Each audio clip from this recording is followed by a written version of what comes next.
This video contains subject matter that may be offensive and disturbing to some people. If you are the type to require a warning throughout a video or show, let this message serve as your warning. This channel discusses the harsh reality of true crime. If this warning is not sufficient for you, consider a different genre and unsubscribe from my channel immediately.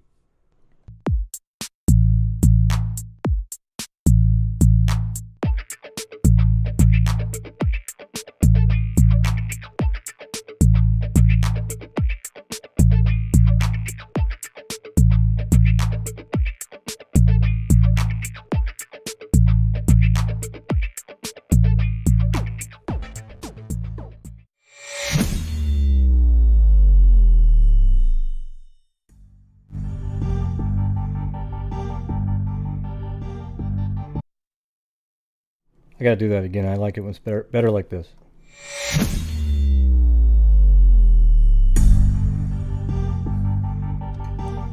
There we go. All right. Yeah, you can't do that on television, but here it's okay.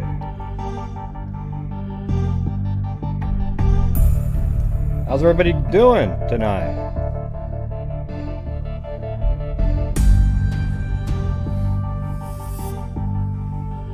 I think there must have been echoing my intro audio, and then I fixed it midstream. Did you guys notice that it was echoing, then it stopped echoing?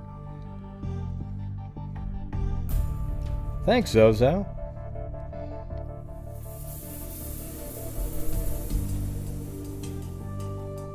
Okay, good. I just guessed that it was doing it, so I saw it, and I went, oh, shit.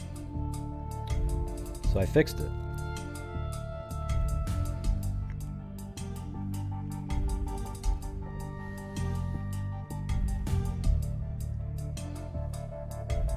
Yeah, so that's pretty amazing.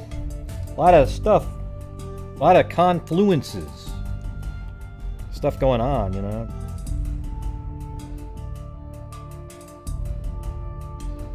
Now I got Deltondo, Schnee Oberholzer. They're gonna start reinvestigating Kendrick Johnson. A lot of stuff going around.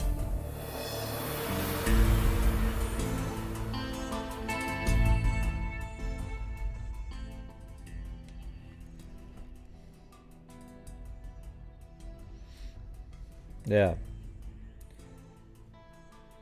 Well, I hope I don't know if everybody gets stimulus checks, Timothy. But I never thought I should get one anyways, you know, because I was still doing my shows here, still had a job, and it's kind of dumb to send money to people who...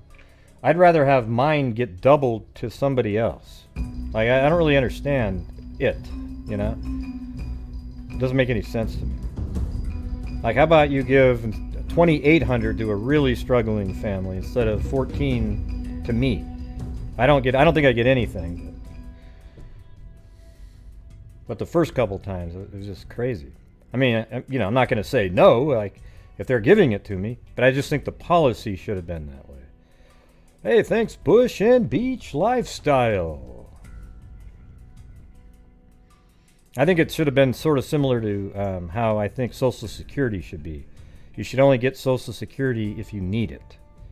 And that way our fund would be a hell of a lot, you know, it could stay in existence longer. Yes, and you paid into it, yep. It's an insurance policy. That's how I look at it. Yeah, so it sounds like they're going to reopen the Kendrick Johnson case. That one, people go, well, gosh, Gray, the Kanika Jenkins is... Nah, it's not even close. Kendrick Johnson, you know, nothing really made sense. And the surveillance video was edited. Like, literally, you see movement, and then all of a sudden it just stops. And then, you know, there's a lot of stuff going on there with the surveillance footage. At least that's how it was claimed. There could be something wrong with the program itself, but... you know, the way he died, you know, come on. That's just head first in a rolled up mattress, and then he can't get out of it. But then he's got all these bruises around him and everything. I don't know. Kendrick Johnson's one that I believe is something that was covered up by somebody. Has a good possibility. I can't say that I totally believe that, but I think there's a good possibility that that could happen. Hey, thanks again, Bush and Beach Lifestyle. Oh, wait. Do I not have the... no, it should be on there.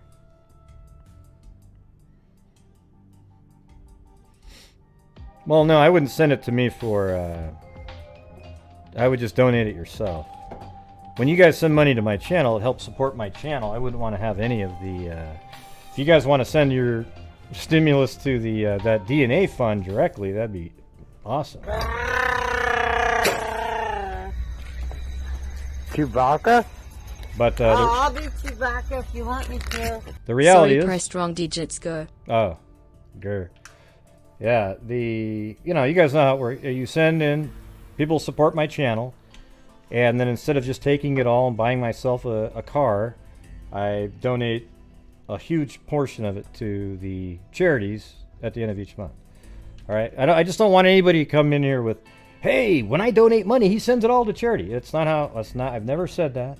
I just send in a very large portion, not just a token portion. Hey, everybody, for every dollar you send in, I'll send a penny to, you know, that doesn't happen. It's not even close. Yeah, do whatever you want to do. If you have a stimulus check that you do not need, make sure that you don't want it and you want to do something with it, give it to an organization that helps other people that don't have enough money, or find somebody else that you know is struggling, maybe a couple people, and give them half each. You know, there's people like that. Does that make sense? That's if you want to do something with it. Now, if you want to keep it and pay off some debt, go ahead. That's good too.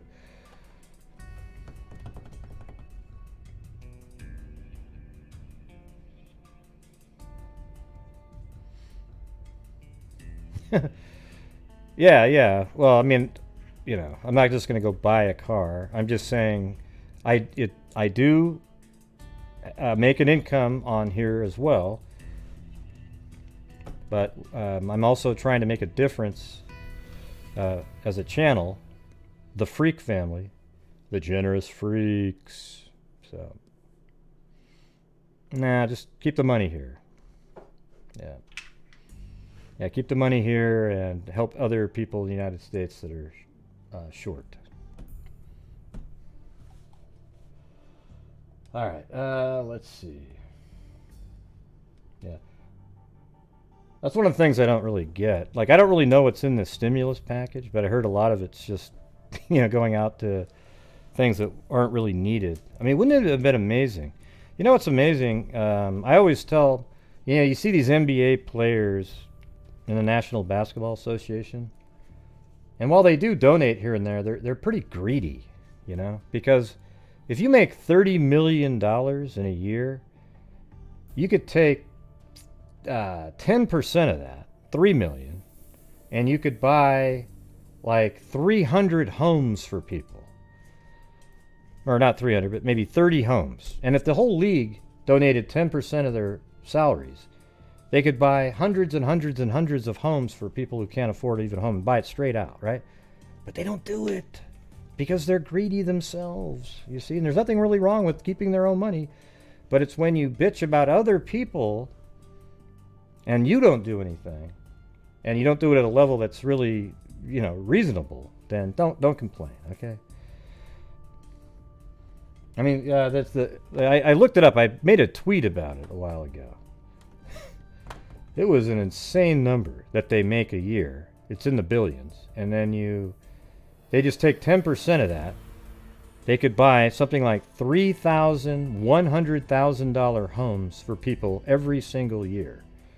Man, wouldn't that be amazing? Where they had no payments on it.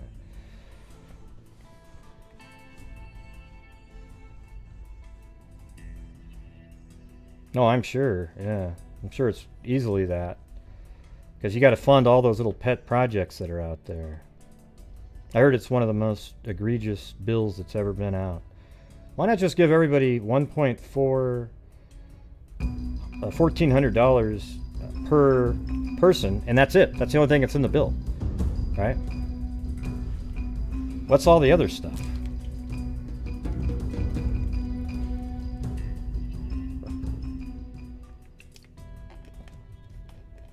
Well, one thing I could say, Jen, is my heart's really big for them. It's like, it's not my money. I'm telling them that they should be doing that because they complain all a lot. I do as good as I can, as well as I can. I mean, with what we're doing here. And this year, I'm hoping to have it be a big year. Get up to, hey, thanks, Michelle Nicholas. My goal is to do 30,000, which would be absolutely crazy. That's the goal, but you never know. There might be a weird time if we just keep up the pace and everything through the year. I know it's a long, it's a year after year after year, but it's really all of you that make it happen. I know some of you really put in a lot of the funds that make up the amount. It doesn't go unnoticed. I mean, you guys are absolutely amazing. Yeah. Well, football players, though, some of them make very little money, and you can lose your job really quick. The NBA has stability to it, and they get these ludicrous contracts, and every one of them can afford to do a hell of a lot more for other people than they're doing. They all talk a big game, but don't do a damn thing about it. Hey, thanks, Claudia Neubauer. And when I say a damn thing, I mean anything that's really amazing, Like during that All-Star game, they donated I think $400,000, maybe $700,000 total to the black colleges out there. One thing I do think is a little strange is there's a lot of other races out there that are struggling, and I'm trying to figure out and a lot of those same races watch the NBA. So why doesn't some of the money go to everybody that's struggling? That's just one of the thoughts that I had. But I mean, $700,000 to scholarships is just ludicrous. Give them, why didn't you do 10 million with all of your players in there?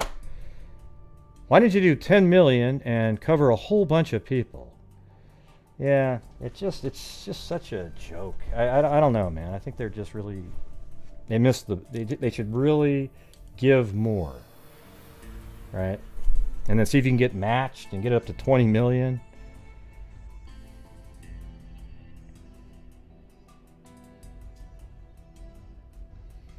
Yeah, I don't know. I just think it's getting kind of a little bit overboard where it seems like there's a lot of people that are struggling out there, and it just seems like it's all focused on one area. So anyways, everybody, those are just some of the thoughts that I've had. I hope that I didn't offend anybody. I seem to always offend somebody out there. Great, isn't you real? You know what? I don't care. I actually think through the things. They're thoughts that I have. You might think differently. That's okay. It's okay. Of course, I didn't think about what I was going to talk about right before the show. This is just me freewheeling. It's just something I've thought about before. All right, so here, I'm going to get to this one. There's a case of, there was this missing woman named Destini Smothers. Right here. This was posted in KDKA Investigates. Sarah M. was posting in there. Had some good posts and whatnot. So when she went missing on 11/3, November 3rd, 2020, she had a tattoo that says Kareem Jr.'s on her right wrist. Camouflage pants she was wearing. Long sleeve black hoodie with a yellow and white K on the front. And apparently that picture right there is what she actually, we can't really see it though. Well, I have a bigger one. So between 11 and 1 a.m. at 69-10 34th Street. Let's see where that is. 69-10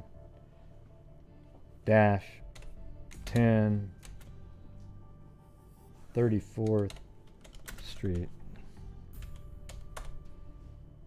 And this should be in Queens. There it is. Hopefully that's it.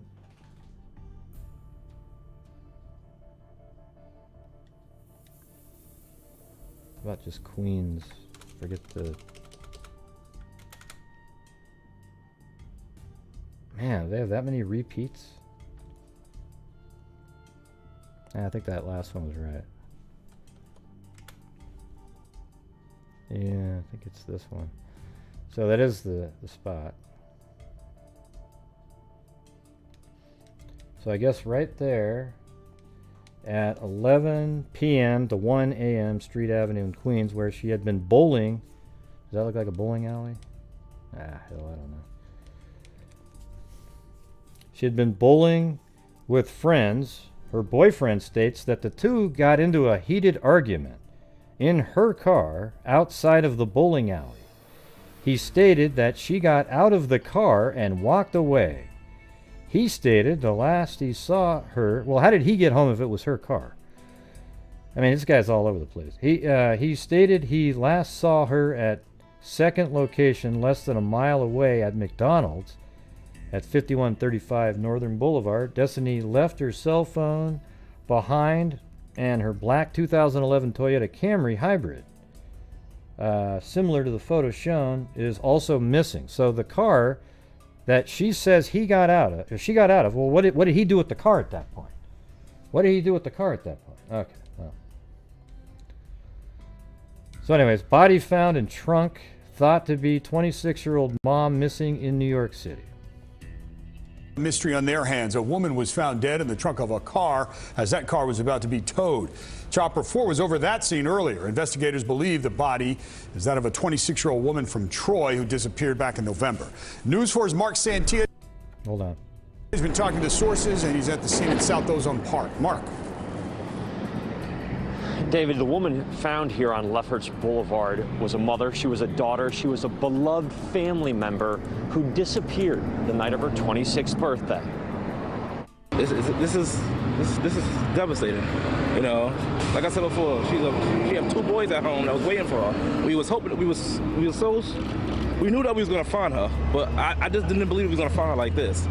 Somebody's gonna have to pay. Brokenhearted and looking for answers, the family of Destini Smothers has spent every day searching for this mother of 2 since November. She disappeared the night of her birthday. Listen, I think the boyfriend's going to be arrested tomorrow or the day after.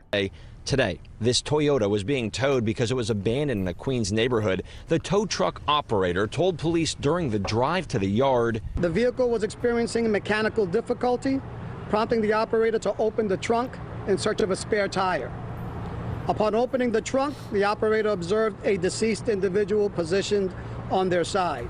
Law enforcement sources say there were no obvious signs of trauma to Destini's body. The medical examiner will determine cause of death. The 26-year-old from Troy, New York, I think she was probably strangled, was last seen in Queens with her boyfriend. Destini's family says the boyfriend claimed they had an argument and Destini left the car. He even showed family where he says she exited the vehicle. He actually got in my car and took me where he said she jumped out in Astoria.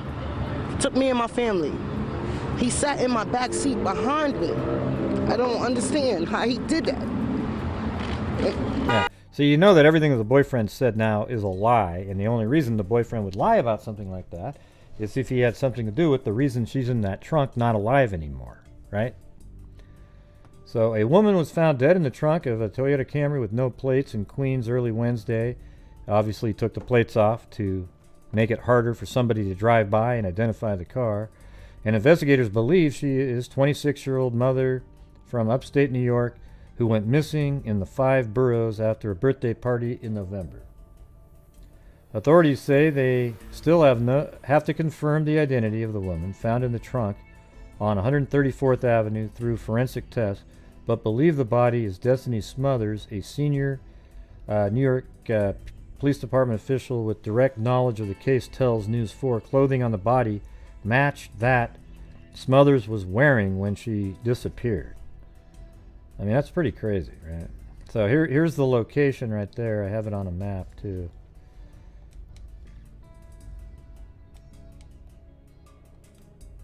So that car was found just, I don't know exactly where it was because it seemed like it was in the process of towing it. So it might have been here or right around there or something, but where we see it in the video here, it's right there in the middle of the street.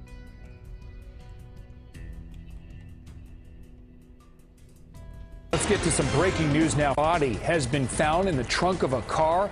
This is in South Ozone Park. Kai Simonson live in Chopper 4 over the scene. Kai, what do you know?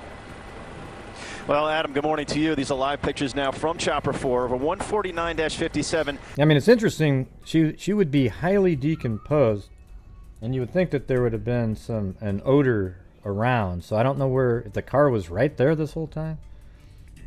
Lefferts Boulevard. This is in the South Ozone Park section of Queens. Now, this is what the scene looks like now. We're being kept at a distance by JFK air traffic controllers, but we do have some earlier video from the scene when we first arrived out here and were able to get a lot closer. Law enforcement sources are telling News 4 that this Toyota Camry was in the process of being towed at around 9:15 this morning when the body of a 26-year-old female was discovered in the trunk of that car. Now, the vehicle had no plates, and cops are looking into whether or not this is connected to a case of a female reported missing on November 8th. Of course. Yeah, well, that is who it is.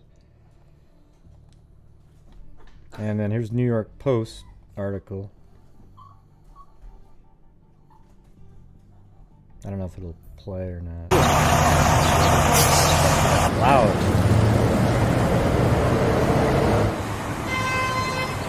Look at that. Look how crazy that is. Look at that. Inside, they're zooming in. So it looks like this is her, probably her butt right there. And then this is the top that she was wearing. And her butt's facing the end of the trunk. And maybe a front pocket might have been right there. And then that's, I can't tell really at this point, but it just kind of seems by the way it's bent. And then those are probably her other legs curled up. I mean her other leg. Her legs curled up right there.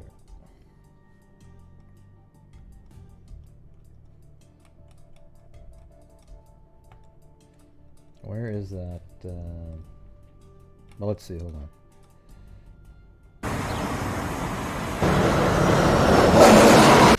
Here, look. This is the...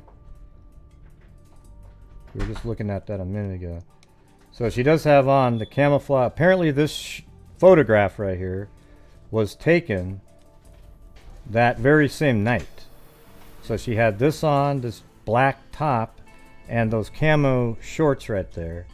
And you can definitely see that those are the same camo shorts that are inside that vehicle in that shot right there. Look, right there, see?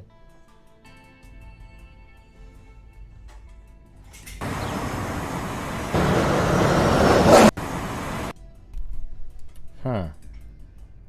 I don't know what I'm looking at right there, but you know, they said they no obvious, like just looking in, but I don't know what that is right there. To me, that looks like just having no other ability to look at it. Perhaps a knife wound. We got this sharp points on both ends, but it could just be something totally, an artifact in the shot. But this right here looks like this looks like some of this white area right there. This part, but this right there looks like a hole or something in the actual jacket itself. So I don't really know. I'm just saying, just based on that looks very similar. It looks like maybe the sharp end would be on that side and then the blunt on that end. But we'll just have to wait and see. Probably just a more of a strangling. So hold on one second. The wife just came home.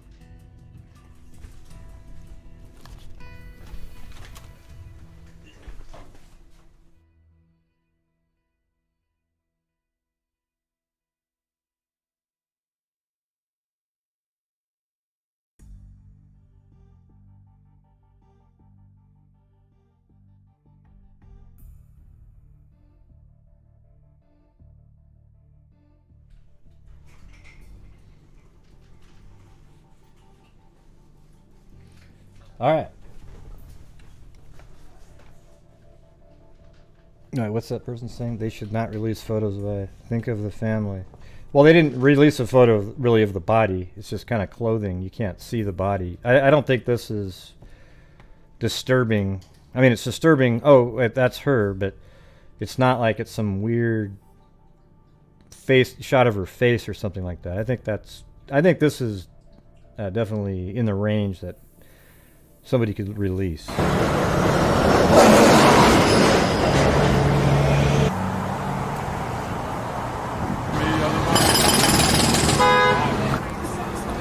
I think it's useful actually because it proves that she's wearing the same camouflage pants.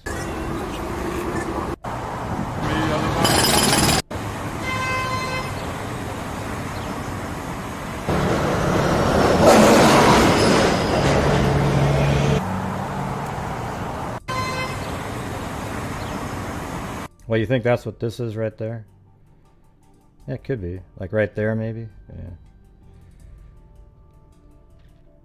I think that right there, though, might be a knife wound. A knife through the... You can't see the wound, but it looks like maybe through the black top.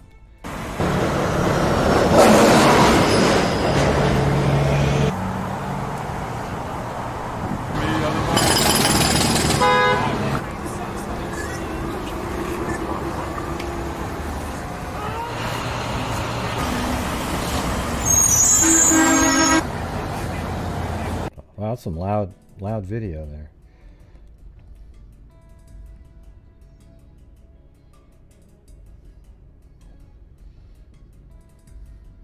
This time we believe the deceased to be Destini Smothers, a 26-year-old female from Troy, New York, who was initially reported missing in November 2020 from Far Rockaway, Queens. Detectives have been in touch with the family of the victim. A medical examiner will determine the cause of death. In the meantime, no, they only checked the trunk because the car had a problem with its wheels, so he went in there to look for a spare and open up the trunk. Investigation remains ongoing. Let me just say, as a father of 3 daughters, to see this tragic loss of life weighs heavily on me and my investigators. Why not, Timothy? I think it's really obvious. Yeah. I think it's 100. If they don't arrest him by tomorrow, I'll be shocked. Let me ask you this: how does this happen? They're in a fight in her car. She jumps out of her own car. Then later, she's found in the same trunk of the same vehicle. How does that happen? And the boyfriend's not aware of it. I mean, if it isn't, I'll be shocked. I'm like 99%. Because everything he said was a lie, right? It just doesn't make any sense. And the family could all tell, too. But you never know, right? You never know.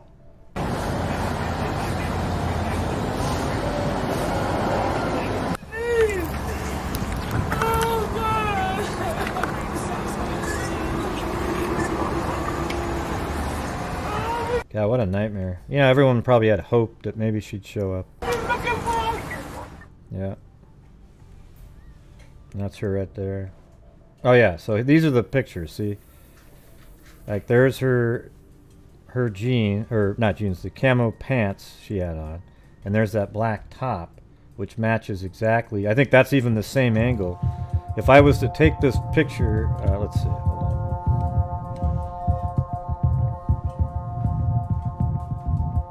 I don't know about this software right here, but This is the police to the 3 people sitting on the building rooftop. Yes, we can see you with the hoodie in the middle with your cold drinks. The building is surrounded by police. We need you to return to the ground floor. alright, hold on a second.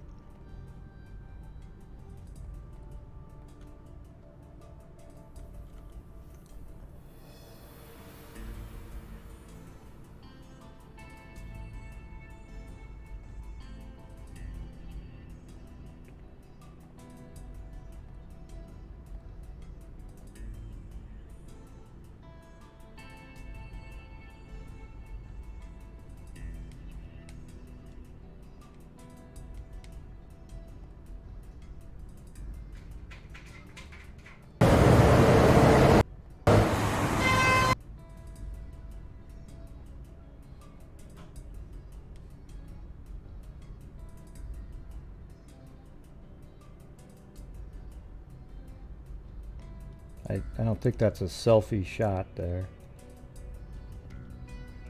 Yeah, you can see the little buckle thing right there.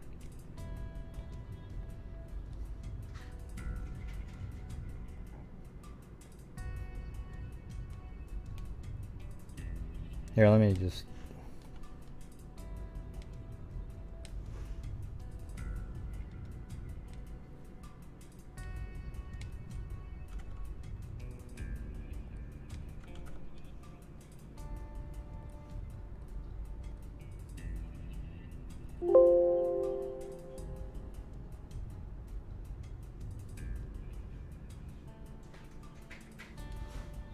So I think that might be one of the... It might be the more rotated around though. Like this might be in the more in the front. I can't really see those exact patterns.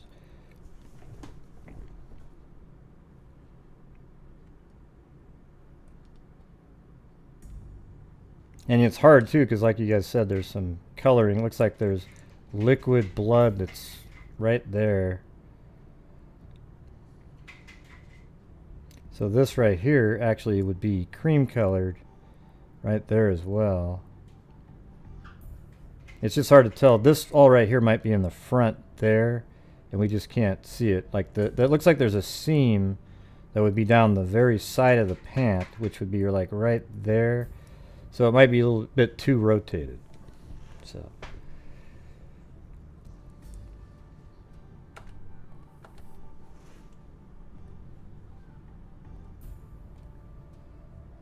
I do see that, but there might be another one back here.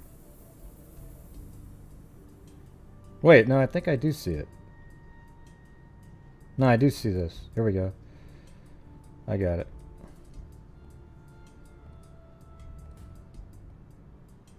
It's like this.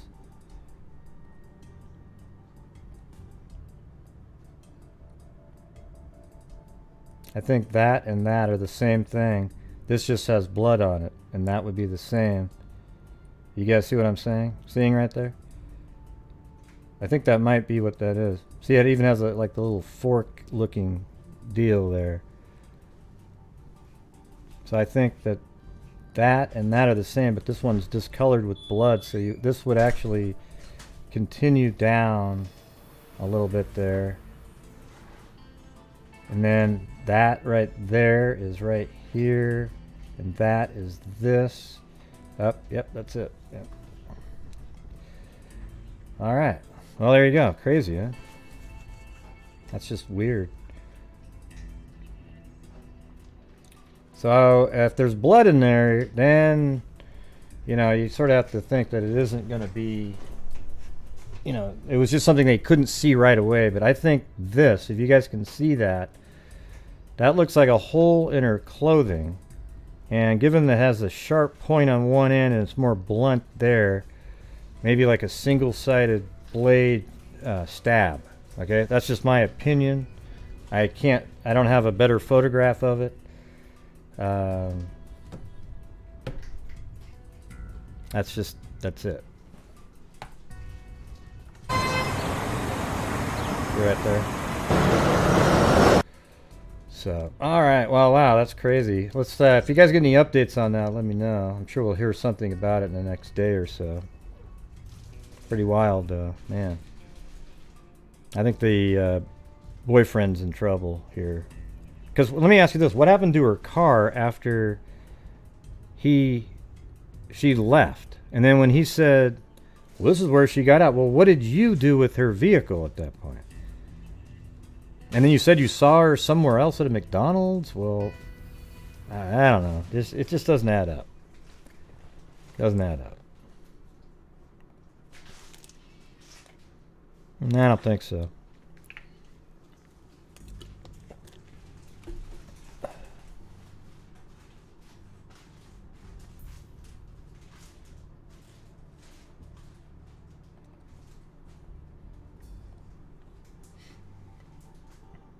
Now let me check. I'll check for you. Just a second. Where was it in this video here?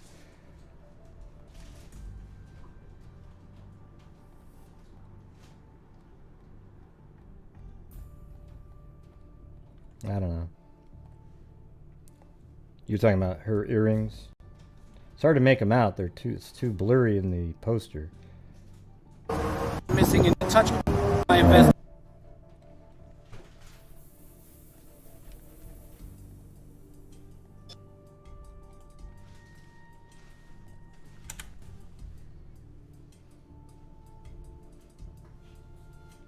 What would that have to do with anything? Come on, Hobbit Grander. Come on, don't get too wild on it. We don't know what angle anybody was at. We don't know anything. You know. Well, it's got to be a left-handed, because it's on her right side, right? It doesn't have to be anything. She could have been turning, and he could have stabbed her 20 times or something. We don't know.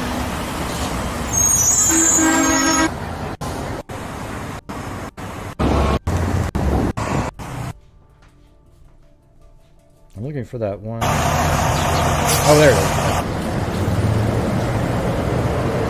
I know what I was looking for. It was right here. Yeah, that doesn't look like the same thing to me, those earrings.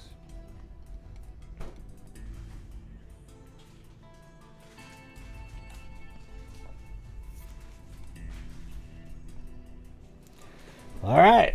Well, now moving on to Rachael Deltondo.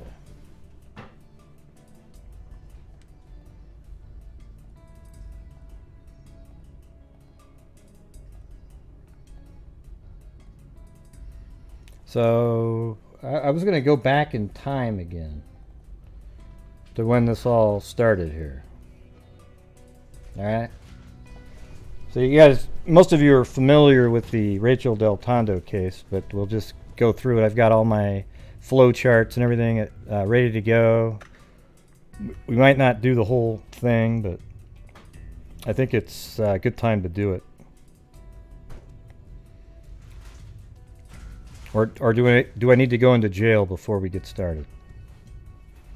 For being so mean. Let's do eat.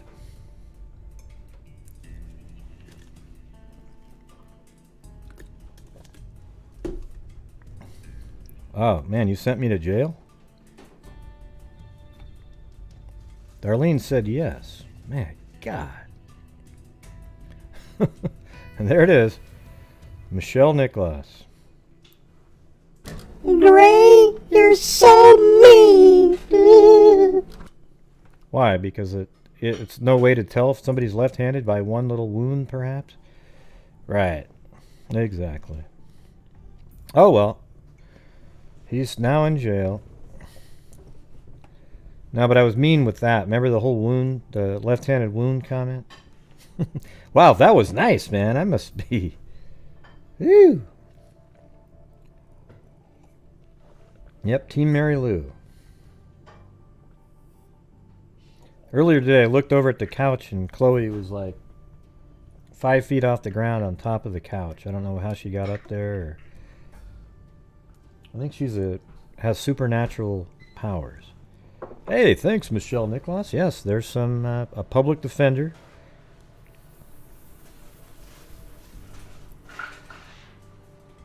Oh, and then look at Jessica Shoebox said I was mean, so I guess that threw me right back in there. Thank you very much, Jessica Shoebox.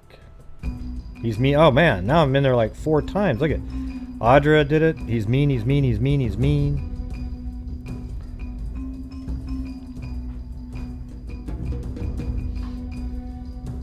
Wow, that's so interesting, Gene. Thanks for the information. Public Defender Fund. Let's see. No, what I mean. Know what I mean? Mean? Hey, thanks. Jamie Harold. Oh, and there's Chad Bobinger. Always helping me get out of prison. So we've got bail money, top ramen. I think we're all good. Thank you. Oh, look at that. Kevin Brown got me a hotel room. Thank you very much, Kevin Brown. Oh, and Lori Fisher got me a meal at a restaurant. So I'm just totally set. Of course, it is help with bail. A Subway sandwich, but it's better not. Oh my God! And then Mag, for God's sakes, Now I've got an entire month. There goes Matt. Oh, thank you very much. Man, look at that one. I am now taking Kevin's money, Lori's money, and Mag's money and getting myself a room at the Hilton right down the road, okay? That's okay, Mag. Hey, I'll tell you what. It's always nice. I'll be Chewbacca if you want me to. Get out of jail free card. Oh. Yeah, I'm sitting there reading. Oh my god, thank you, Susanna Macchiola Padre. The legendary. I just get here and there you go to jail, lol. You just got here and I was in jail? Man, I wasn't in jail for 40 minutes for once. Unbelievable. Hey, thanks for supporting the channel and the magnificent charities and the DNA fund that we've set up. It's not digital DNA or anything fake like that. It's literally a DNA fund for genetic genealogy with Colleen Fitzpatrick. Yeah, it's not digital DNA, all right? Well, yeah, now I'm moving way up, though, Emily Flotilla. It's so now I'm going to add Susanna. I'm going to get myself a room at the a king-size bed and everything. First night out. Or I could string out about a week worth, right?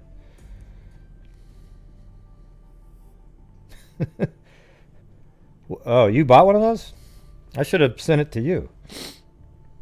Well, I sent you your other mug, though. Or not a mug, your hoodie. Well, you didn't have to buy it. It's not really, people weren't going to buy it. I buy it for the, what do you call it? I buy it at the, a sample rate. So it's just, they get money and my channel doesn't get anything. That's what I send out. I mean, it'd be the same thing if I bought it at full price. I would just make income on it, which is my own money anyways, if I buy something for you guys. Yeah. So, you know. If I could buy 1 million of them, Dan, and 1 million people bought them, the markup would be less. But it doesn't work that way. But hey, I'm glad it's still out there for you to buy. A watched pig never boils. And has your name on it, too. So you can always say, wow, look, it was on this show. Well, you could have just told me you wanted it. I would have sent it. But thanks for buying it.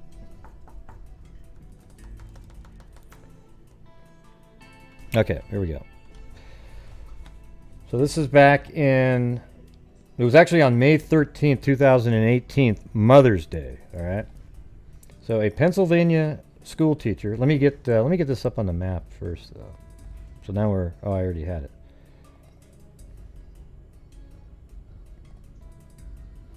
Got everything mapped out over here.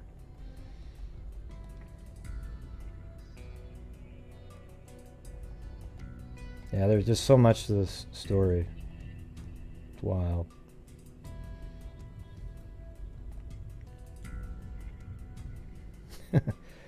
Thanks, Sassmare.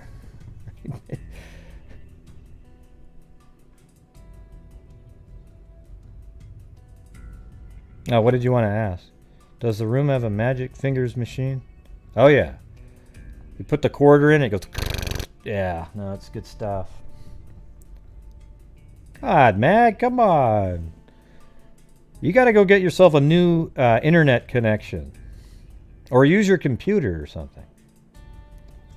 Or get 5G, or change services. Anyways... Thanks for stopping by, Mag.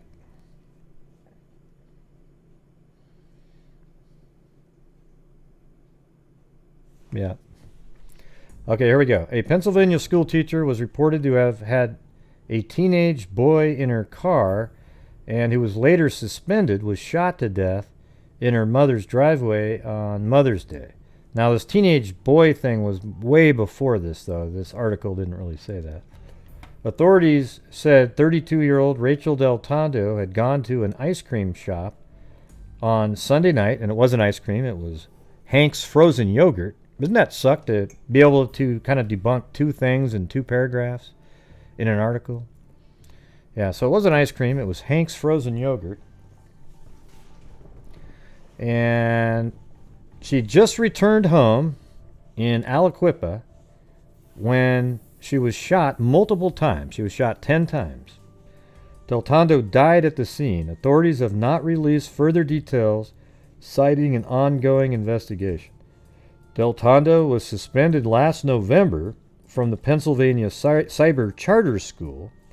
The suspension came after school officials received an anonymous email containing a February 2016 police report stating Deltondo had been found in a parked car with a 17-year-old former student.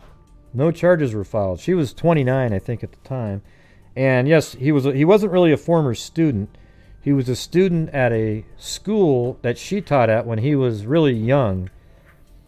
But apparently, I don't even think they knew each other at the time.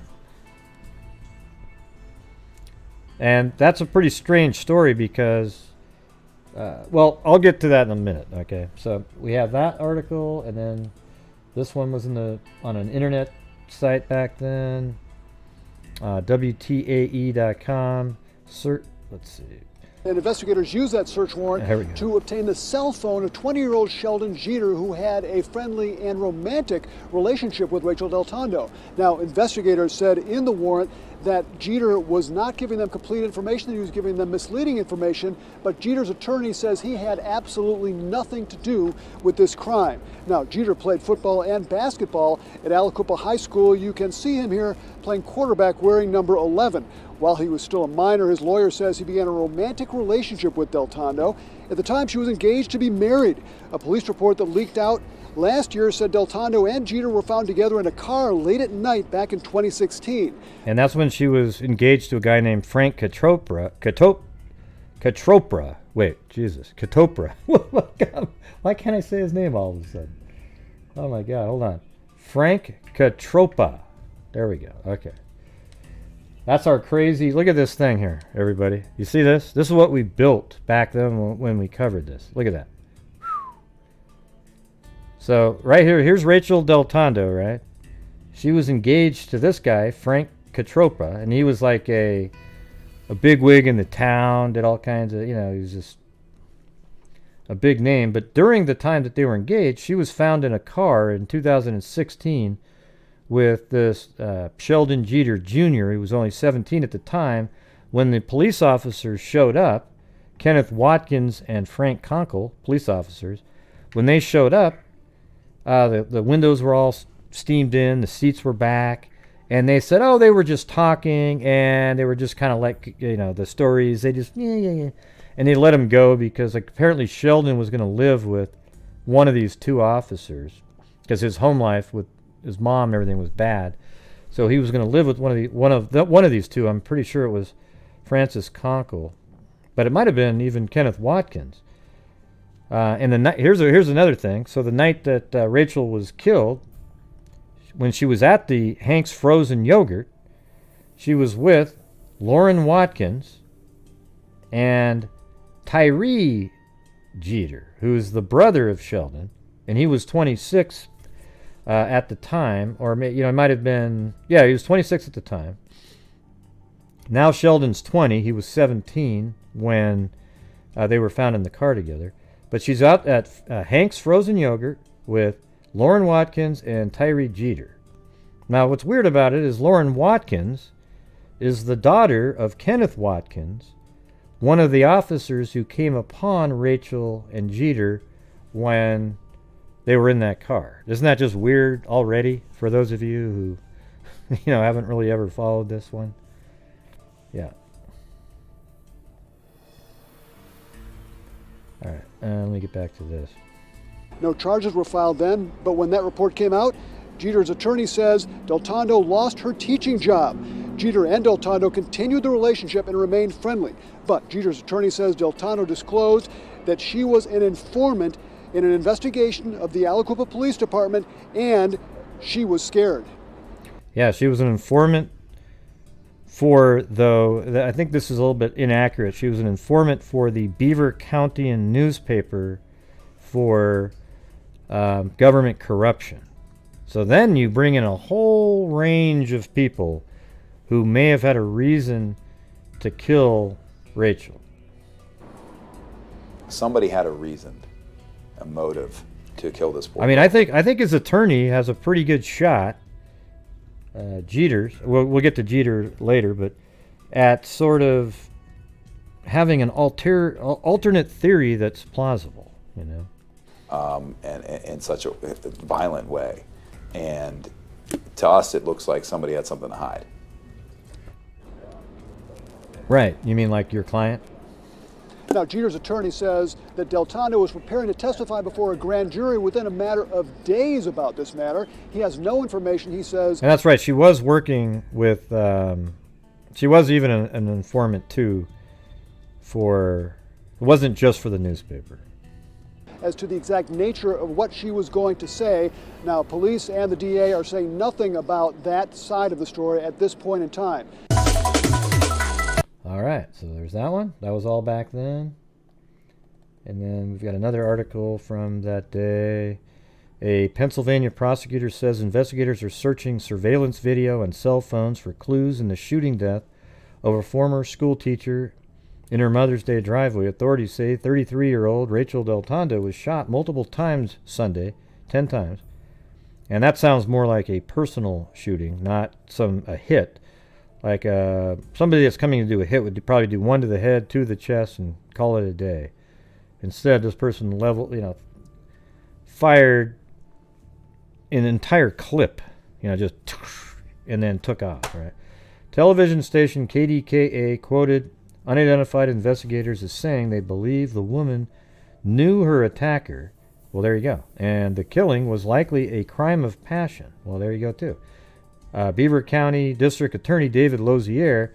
Now, one thing that makes me nervous about this whole case is the fact that Lozier is still the freaking prosecutor, and he is really just very dicey. He is not somebody that you go, wow, he's great.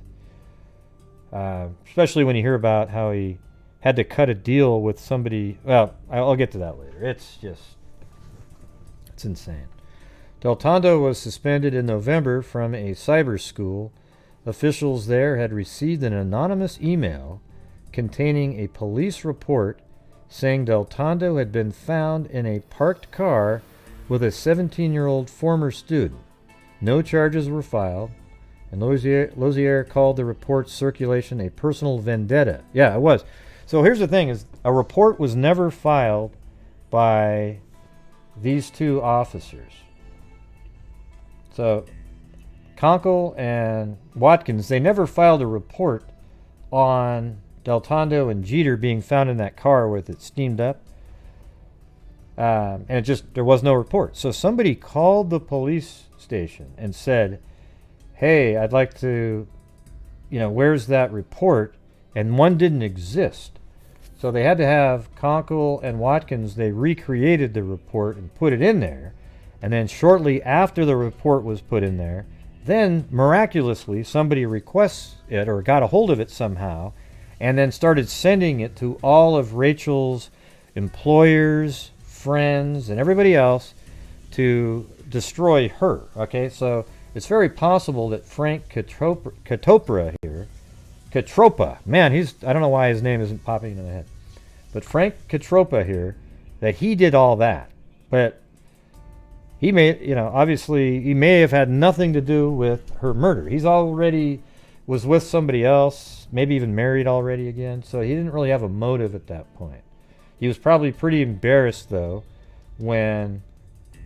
because they called off the engagement after he found out that she was with Sheldon, and that was way back then, so he was aware of it before anybody in the public was aware of it. So later on, he might have said, oh, where's that report? And when it didn't exist, they had to create it.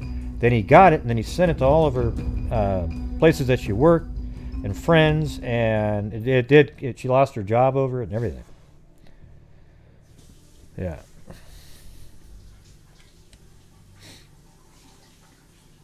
So, and by the way, Rachael here, she was part of this like real TV show where I think it was something like Ask Something or Other. I can't remember what it's called, but it was something about her wedding dress and how to get the money back for it or something.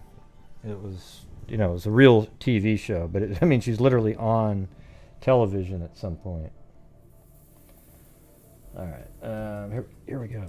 So this is the 18th of May, so just 5 days after.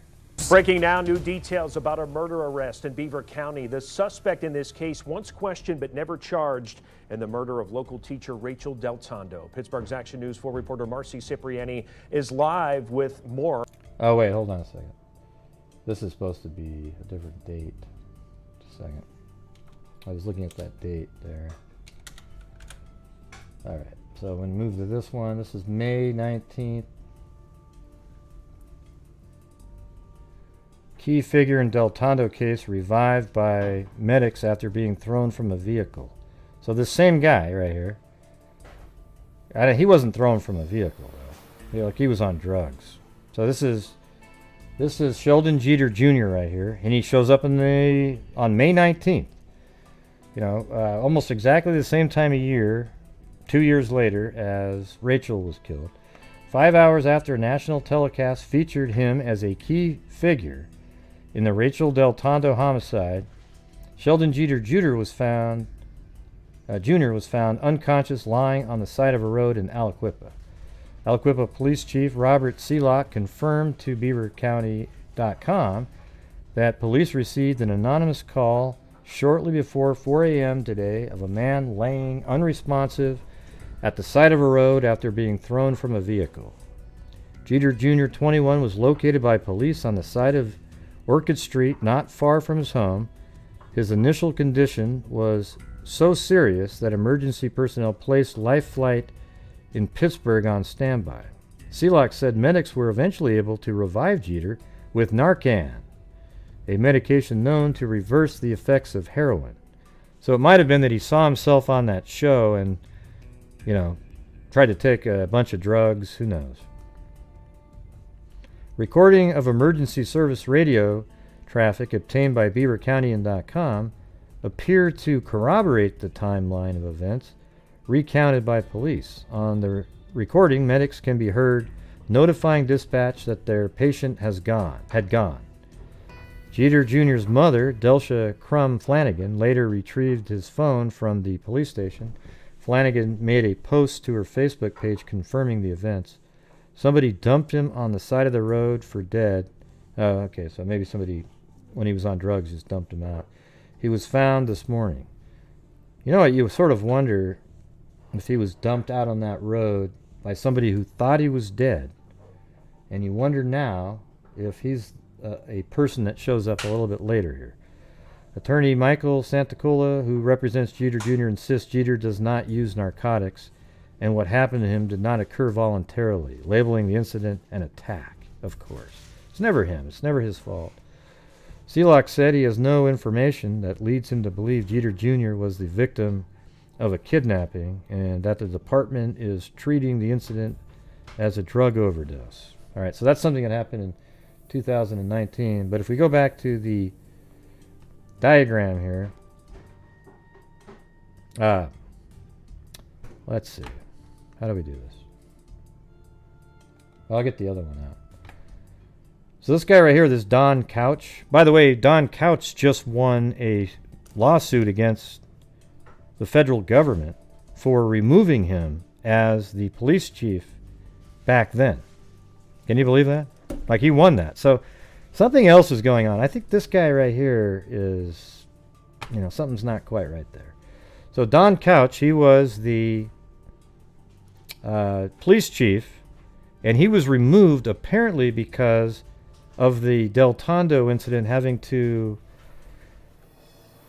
create that document. It just something happened. So he got removed, right? Then there was this guy right here named Percival, Joseph Percival. He took over for Don Couch, so he was the assistant prosecutor, or not prosecutor, police chief, and then he became the police chief after this guy was demoted, I guess. And then this guy right here was arrested 2 days later because during the investigation for Rachael Deltondo, he had sent a text message to, hold on, gotta get that open again. He had sent a text message to Lauren Watkins, Kenneth Watkins, and Stephanie Watkins. He claims he didn't mean to send it to Lauren. I think I buy his story now. I didn't at first, but I do now. But he sent them a text message of a woman on a swing, and they were pissing.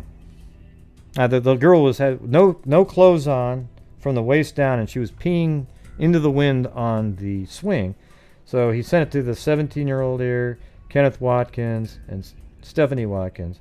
So then he was arrested for that, and he said, "Well, I didn't realize it was to her. I always send these kinds, like, I send these things all the time to my employees." And I'm thinking, oh, wow. You could never do that in any other place in America. The second you send something like that out, you're not working there anymore, okay? So anyways, after he got kicked out, then another guy, Robert Sealock, came in, and he became the police chief. There's so much to this story. It's mind-boggling, actually. It's almost something that's hard to do. Man, phew. Like, see this guy right here, Wayne Cordes, down in the corner? Well, he was in jail during this investigation, but apparently he was listening to TV shows and so forth, so he concocted this plan where he pretended he got a letter from Lauren Watkins right here while he was in jail, and he had half, and then he gave his attorney half, right? And the letter talked about how Kenneth Watkins... See, these are, what was weird about it, it was one of the theories that we talked about as a possibility in this case. Because we remembered that Rachael is doing, she's like an undercover, witness for stuff going on. And then what if Kenneth Watkins here was onto her and then had her daughter sort of provide information? Because if, the night that Rachael was killed, Lauren had just dropped her off and said, "Hey, go do something," and had her get out of the car, and just moments later she was shot 10 times. So there was a theory out there. So what he did was he created this whole theory with how Watkins and other people in the police force had Rachael killed to keep her silent. And so the prosecutor that I just told you about, this guy right here, District Attorney David Lozier, he made a deal with this guy and said, "Hey, man," because this guy right here was in jail for using a baseball bat, beating up somebody. And guess what, everybody? The arresting officer of Wayne Cordes was none other than Kenneth Watkins, the father of Lauren Watkins, the one he pretended sent him the letter. So he's in jail, and he has his fake letter that he mentions. Then Lozier sent in the troops, and they turned over all, they flipped over the mattresses and everything. They went into his attorney's office, and they started rifling through things and taking things. And they broke the attorney-client, the laws about protection from, the police getting the information. I don't know what the exact law is, from getting the information from the attorney. Okay, so they got that, and they shouldn't have got that information about that case. It had nothing to do with why they were doing it, but they took it anyways. So then Lozier, then knowing that the whole thing was bogus, to save his ass, and because he didn't want to be sued by Wayne and his attorney, he cut a deal with Wayne Cordes, knowing that the letter was fake, and gave him an out. Said, we're going to use you as a witness. And they just let him go. Let him go from jail, and his attorney was probably just Woo! Hey, break into my office anytime if I can get my client off, right? It was unreal, really. And then also the night that Rachael was shot, prior to going to Hank's Frozen Yogurt, Rachael and Lauren went to, I think, a Circle K, and then there's video of Sheldon Jeter kind of showing up there a little bit later, and then the next day, when they were investigating, he gave them the clothes he said he was wearing, but it wasn't the same clothes that was on the surveillance footage. Yeah. Yeah, that's a lot of crazy stuff. A lot of crazy stuff. All right, so now we're moving up to... Yeah, this is 2020 now, May 13th. This is a really great timeline on Beaver County, and so we'll just go through this. So 2008, Deltondo's friends tell the Beaver County that she worked for... They're just going... Her friends are saying what she was doing in 2008. Deltondo's friends tell the Beaver County that she worked for a year as a permanent second and third grade substitute teacher in the Aliquippa School District. Okay, Deltondo's mother, Lisa, says it was there that she encountered Sheldon Jeter Jr., then an elementary student. She never had him as her own student. That was another lie.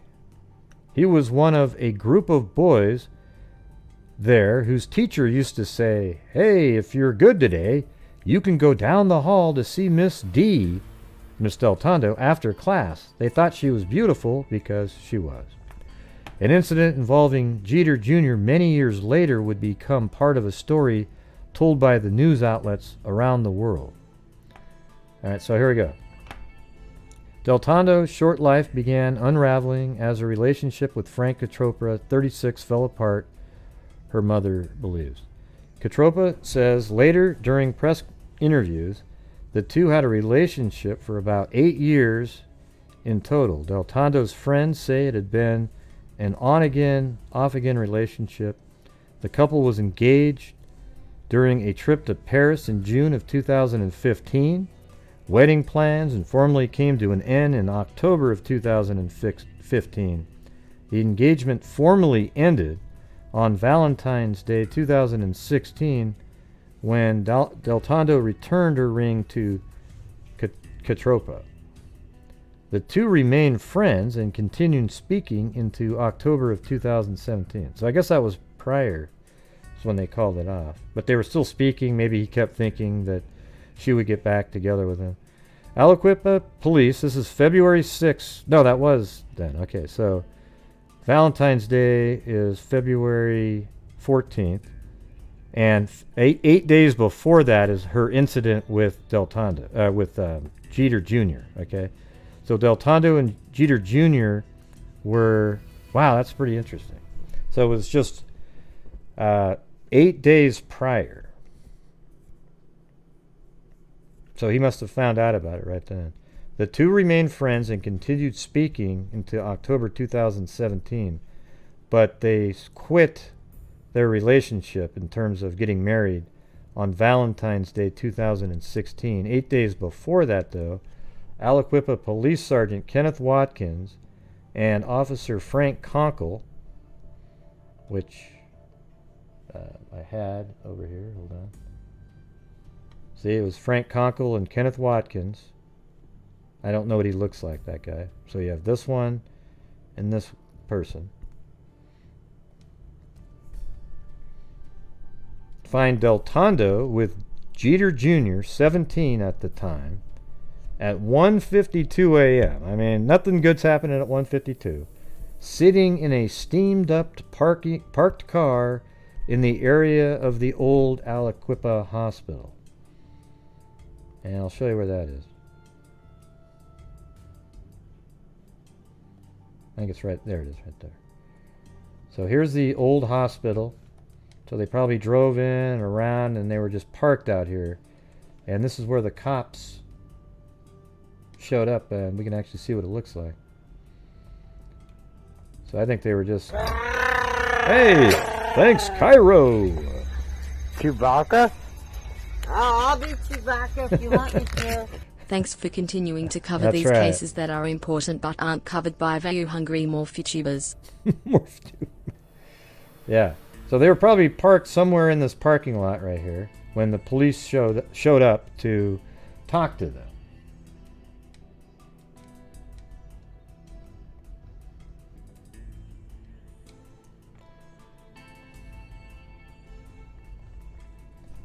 And that was at 1:52 in the morning, sitting in a steamed-up parked car in the area of Old Aliquippa Hospital. Police allege Deltondo told them the teen was her former student who was upset and had called her because he needed to talk. Police say she tells them she doesn't want her fiancé, Katropa, to know where she was because he would get angry. Right? Because this is 8 days before they called off their wedding. Police file no incident report and no charges. Right? So that's exactly what I was telling you guys. Man, I can't believe I can remember some of this crap. I'm not the greatest at memorizing things, but I think it was just because we've gone over this one so many times I can remember it. Oh, and look at that. They even show that same picture right there. A report is created about the incident, which occurred more than a year earlier. So right at that time, on April or May of 2017. So this happened a year before. On April and May of 2017, a report is created about the incident, which occurred more than a year earlier. Police Chief Donald Couch later tells the media it was done in case someone got wind of it. Got wind of what, though? Footers on all the information indicate the reports were printed out on May 2nd, 2017. And then on October 26, 2017, 5 months after this, an anonymous email. I mean, the Beaver County and just did such a great job on this whole thing. I'm actually a subscriber to their newspaper because this guy is like better than any. This is how reporters used to be. They're just not like that anymore. So I pay $75 a year to keep getting the updates because his will be 1,000 times better than anybody else. He hasn't put one out yet, but on this particular update that we're going to get to in a little bit, but when he does, it'll have a lot more information in it. All right. So an anonymous email containing the incident report and alleging a police cover-up goes out to a number of people, including Deltondo's employer, Pennsylvania Cyber Charter School in Midland County, and state agencies, media outlets. So this person just wanted to destroy Rachael Deltondo. The email includes sensitive personal information from state and federal databases available only to law enforcement and strictly forbidden to be released to authorized individuals. Among the information are social security numbers, birth dates, signature images, telephone numbers, and home addresses. So this document had all this information that should never have been given. Don Couch, the original police chief, later claims to the press that confidential information about Deltondo had been handed out in error, along with the incident report, to a member of the public when requested. So somebody in the public requested that. My guess is that it was Frank. Couch refuses to name the person. Man, would love to know the name of that person. Aliquippa police reiterate that an investigation of the incident involving Deltondo and Jeter Jr. revealed no wrongdoing and no charges were filed. Right, you didn't have any proof, except they're in a car that with both seats down, 1:50 in the morning, in an abandoned parking lot with the windows steamed up. I think something was going on in there. Okay, October 27th. A second anonymous email is sent to the Beaver County alleging the reasons this report was not filed in February 2016 with the Aliquippa School District. Children and Youth Services and mandated report to the Department of Education was because it was an attempted cover-up. But what are they? But they're just covering up the fact that they were together? And was that because Jeter Jr. was possibly going to be staying with one of the other officers and they just didn't want to? All right, so November 6th, which is 10 days later. Are you guys all following along and finding this interesting? If you have any questions, let me know, because we've got the flow chart. I know some people don't find this case interesting, but I do. Because it's really complex. I'm trying to do it in a way that's not too bad, though. There'll be some interesting stuff coming up. All right, so November 6, 2017, Deltondo is placed in administrative suspension with pay from her job pending an investigation by the Pennsylvania Department of Education. PA Cyber Charter School says Jeter Jr. was not a former student there. I don't know, because earlier he apparently was at the school with... Maybe that was at a different place that the mother... Let me see what the mother said up there.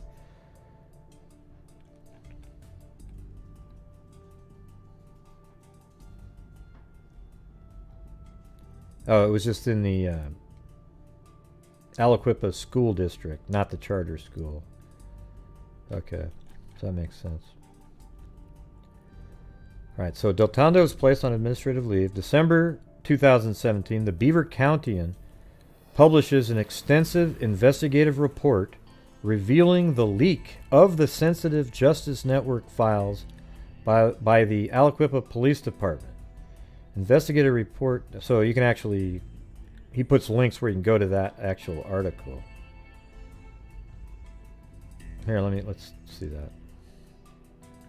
Investigative report, sensitive Justice Network info leaked out of Aliquippa Police. Sensitive law enforcement records from databases maintained by the Pennsylvania State Police have apparently been leaked out of the Aliquippa Police Department to unauthorized individuals. The files were included along with a police report about an alleged incident. So this is about the Rachael Deltondo incident. An email about the leaked documents claimed release of the sensitive records was being done to expose an alleged cover-up by Aliquippa Police. And it says, I guess this is what it says. Attached, you will find police report outlining an incident where a current PA cyber school teacher was caught with a former student in a vehicle, read the email, which was accompanied by records from county, state, and federal law enforcement databases. Copies of this report are being filed with Pennsylvania PA Cyber, the Aliquippa School District, Children and Youth Services, and the Department of Education.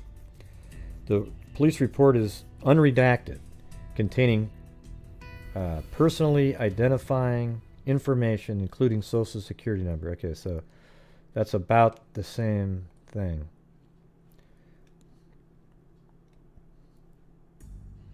In reaction to that report, the Pennsylvania State Police Beaver Barracks in Brighton Township opens a criminal investigation into the leak by Aliquippa Police. Beaver County Emergency Services Director Eric Brewer confirms to the Beaver County that his agency is cooperating with the criminal investigation.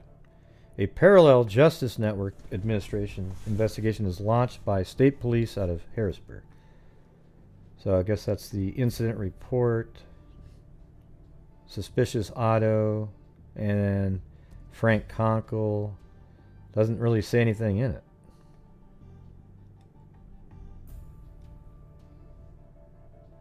Gotta be more than that, right? Looks like we're missing half the page. So starting in December of 2017, Deltondo begins speaking with the Beaver County as a confidential source. So she's working with this newspaper here as a confidential source. She says she is cooperating with state police and the organized crime section of the state attorney general's office. So she is cooperating with state police. Wow, so she's a source for the paper, and she's working with the state police and organized crime section of the state attorney general's office. She also tells the Beaver County that she had begun receiving a series of death threats, and she fears for her life. See, this is interesting here, because this stuff here, these death threats are not related to Sheldon Jeter at all. Okay, there's no reason she would have brought that up. She thinks they're because of her investigation into the attorney, while she's working for the Attorney General's office, the information that she's spilling the beans on. According to a later affidavit filed by police as part of the search warrant for Jeter's home, it is also alleged that in December 2017 that Deltondo began a serious relationship with Rashawn Bolton, who's 31 years old, and guess what? He's Jeter Jr.'s half-brother. Right? So, not only does... Hey, thank you, Jessica Schubach. Chewbacca? I'll be Chewbacca. See, I said it, Jessica. Look at it. Jessica Schubach. Yeah, so check it out. So you got Sheldon Jr., Jeter Jr. up here, who was upset already because he was dating Rachel. And then she's not dating him anymore, right? And then she starts dating somebody her own age, but it's his brother, half-brother. So you don't think that's going to cause some problems? Yeah. So Deltondo begins speaking with the Beaver County. According to a later affidavit filed by police, as part of the search warrant for Jeter Jr.'s home, it is also alleged that in December 2017 that Deltondo began a serious relationship with Rashawn Bolton. And then February 2018, state police in Harrisburg conclude their administrative investigation into Aliquippa Police Department. The department is given administrative sanctions, including a probationary period. So all of this stuff went on before she was killed, these investigations. The criminal investigation into the Aliquippa police remains open. Still, the Beaver County on February 8th learns from multiple confidential sources that Aliquippa Mayor Dwan Walker is refusing to speak with state police as part of its investigation of the city of Aliquippa and its police department. He's refusing to speak. And apparently, that's him right there, Mayor Dwan Walker, and apparently he's related to Sheldon Jeter Jr. somehow. Yep, the hits just keep on coming. It's wild. I notice people are dropping off. If you're not interested, just go ahead and sign out. We just want the people here that are interested. Go ahead. We got the wow, man. Now it's back up to 250 again. There was 249 for a minute. Yeah. So February 12th through the 16th. Well, I'm not talking about you guys here. I'm talking about I was looking at the current viewers. There was like 260, and it was like, it just isn't interesting enough. Where's the show on the Morpheus? Yeah, it's crazy. It's a crazy case, Kathy. I always tell people to go back and watch the old videos because it's insane. We'll get to the text messages and things in a little bit. The Pennsylvania statewide investigation grand jury hears testimony about alleged corruption in Beaver County, according to multiple confidential sources. That was in February. So I think Rachel had something to do with those, or was going to be questioned. March 2nd, 2018, the state police execute a search warrant at Aliquippa City Hall and seize documents. So here's the thing: is Rachael Deltondo is working with the state, the city attorney, the attorneys, and working with them to give them inside information. And now they're starting to seize documents and computers. So now you can see that, man, Rachel's causing us some problems. We got to take care of her, right? See, this story has so many angles. It's crazy. 6 of the 8 pages of the search warrant are sealed and part of a grand jury investigation, according to then State Police Lieutenant Eric Hermick.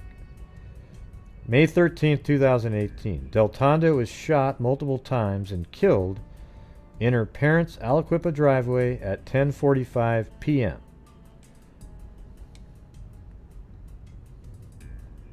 And that was just after that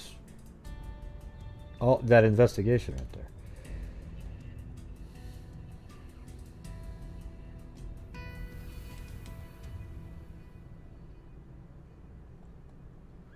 Hold on, I'm trying to find her house. I thought it was right over. Oh, there it is.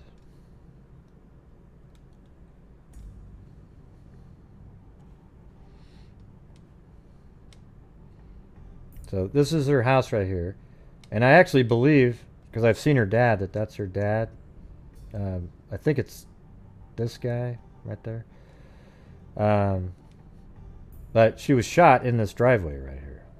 This image right here is from 2013. And she was shot in this driveway. And it's just a, nice little quaint neighborhood there.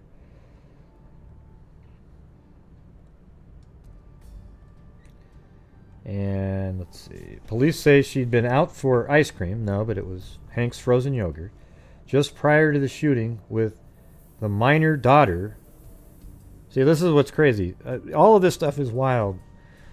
Police say she had been out for ice cream just prior to the shooting with the minor daughter of City Police Sergeant Watkins, Tyree Jeter, and that guy, Tyree Jeter, is Jeter Jr.'s brother. The other brother, not, the half-brother. It's wild. Okay, so the Hank's frozen yogurt is... It's right here. See, there's Frank's frozen yogurt. Cairo went out there and filmed a tweaker. It's pretty funny. So it's way out there.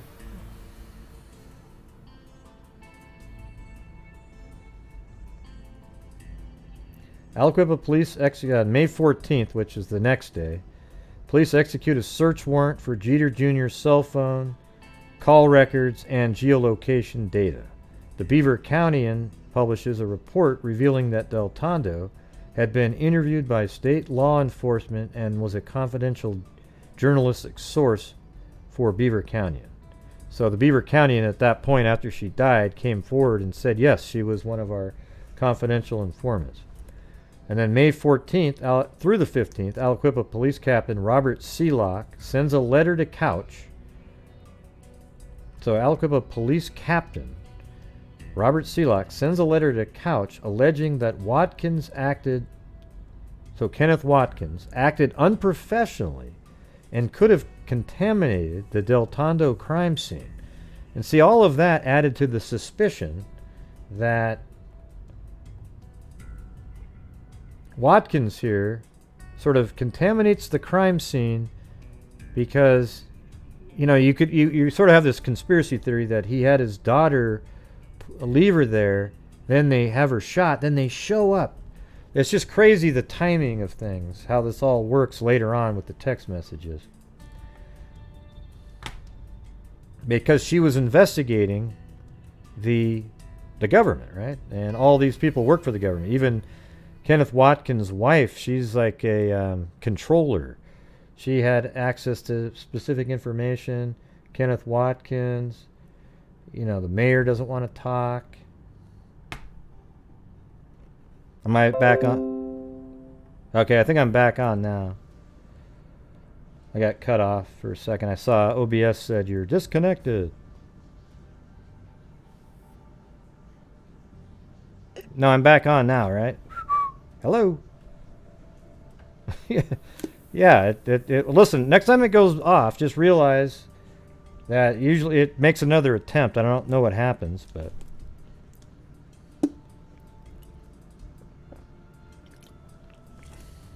Alright. Alleging that... Okay, so Aliquippa Police Captain Robert Seelock sends a letter to Couch alleging that Watkins acted unprofessionally and could have contaminated the Deltondo crime scene. Seelock writes that Watkins was off duty and didn't listen to other officers telling him to stay out. So he may have just really cared about her and contaminated, because they're friends and she's hanging out with her daughter, I guess. Couch puts Watkins on paid administrative leave. So Kenneth Watkins was put on leave to preserve the integrity of the case because of his daughter's association with it. Then on May 16th, Deltondo's former fiancée, Katropa, meets with members of the press, including, that's him right there, including the Beaver County. The businessman, once nicknamed the Wolf of Aliquippa, tells reporters, "When you're with somebody for 8 years, that's quite some time. You just hope to see that they at least get justice. It's a sad, sad case." His attorney, Stephen Colafella, adds, "We wanted to be very, very clear publicly that Frank Katropa has absolutely nothing whatsoever to do with what happened."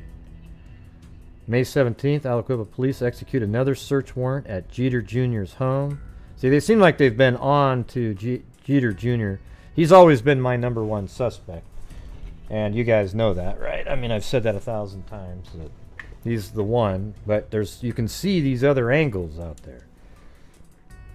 The search warrant alleges that Deltondo was in a relationship with Jeter Jr.'s brother, Bolton, for the last 6 months.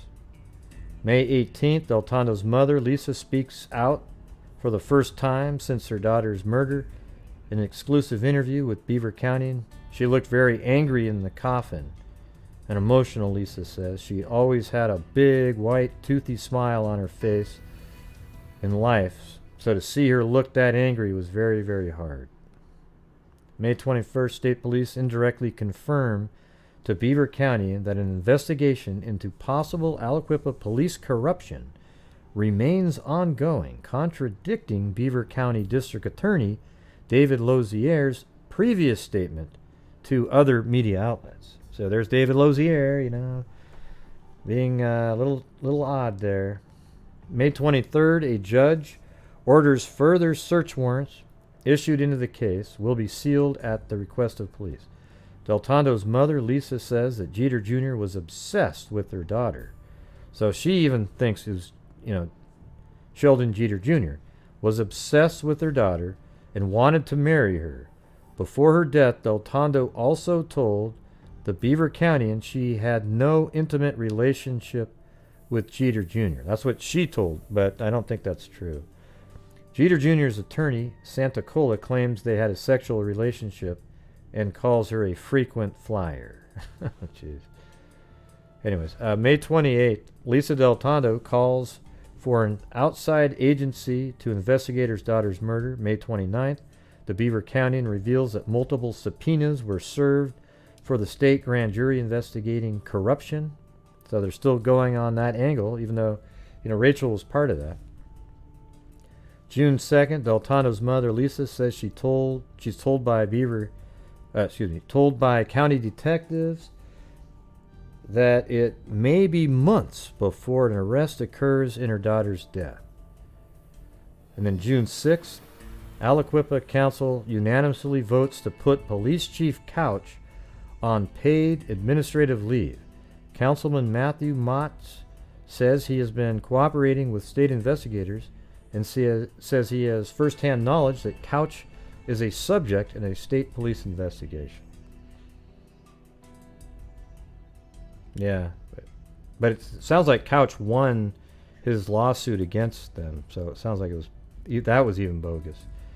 So, acting Aliquippa Police Chief Percy Oval, he's the guy that took over, is arrested and charged by Beaver County detectives on charges of felony distribution of sexually explicit material to a minor, felony unlawful contact with a minor for sending obscene material, because it went to the daughter of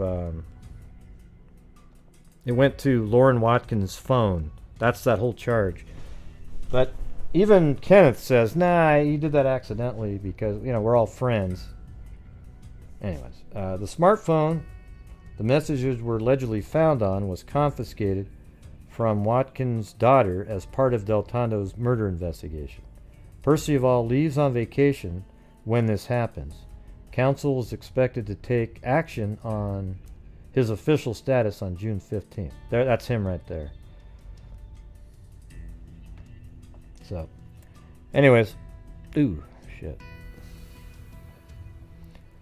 Hold on a second. I'm gonna go. I need some Gatorade. You know what I'm saying? So I'm gonna play some of the rap music.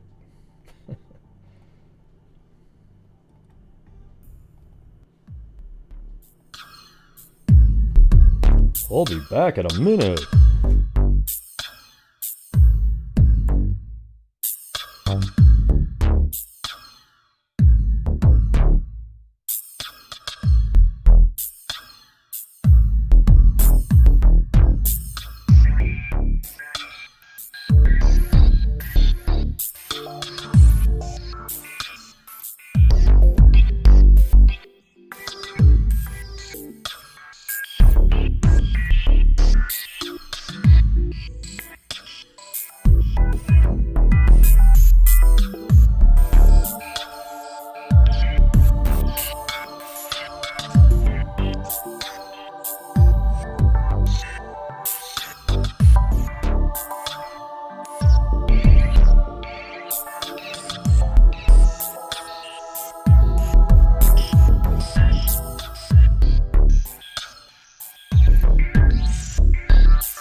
No, it's not Phil Collins.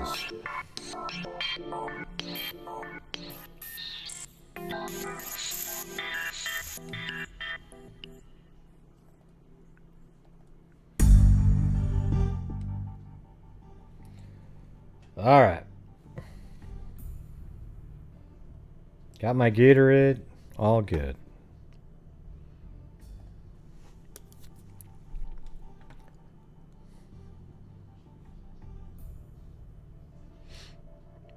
Yeah, this is just crazy stuff here.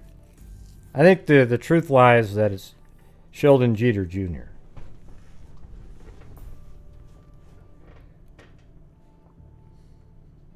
Yeah, I like Phil Collins.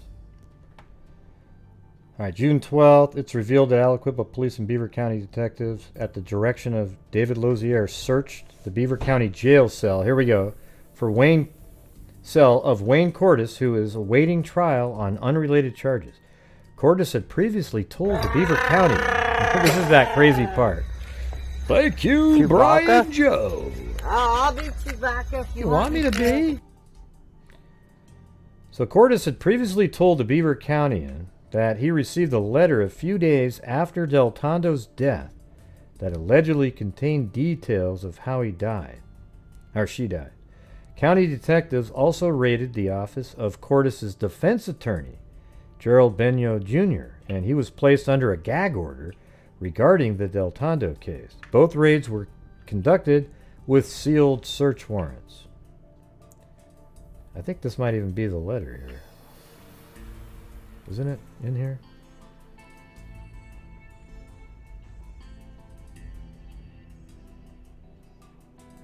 No, that's the Daily Mail. That was Rashawn. That's her. Was her boyfriend at the time. She died.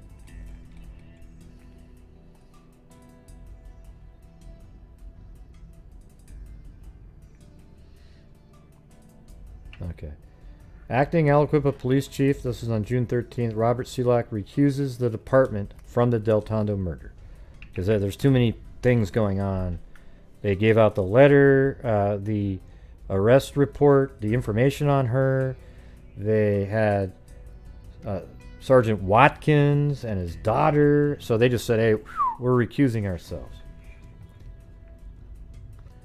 Acting Police Chief Selak removes Aliquippa from Deltondo. Cordes' defense attorney files a motion asking for sanctions against David Lozier, claiming Cordes' constitutional rights and state laws were violated, right? So that's when Cordes goes, oh, let's cut a deal. Wow, you're an informant. Thank you. And you're free to go. even though that guy had absolutely no information that was worth a damn.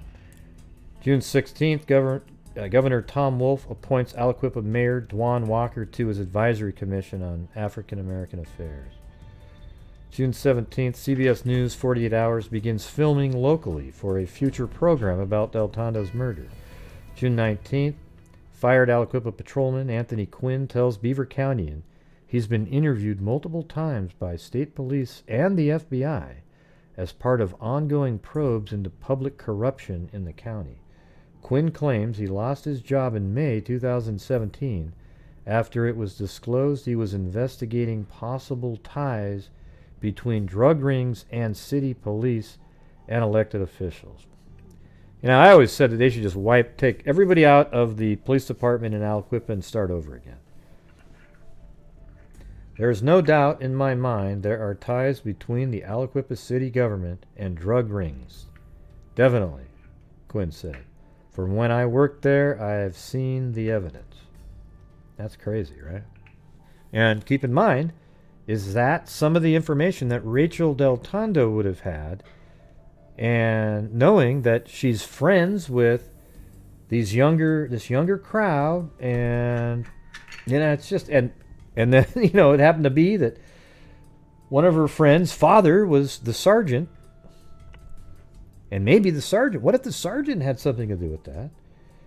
And he wanted to silence her because she was getting too close. See, there's so many angles of this. It's crazy.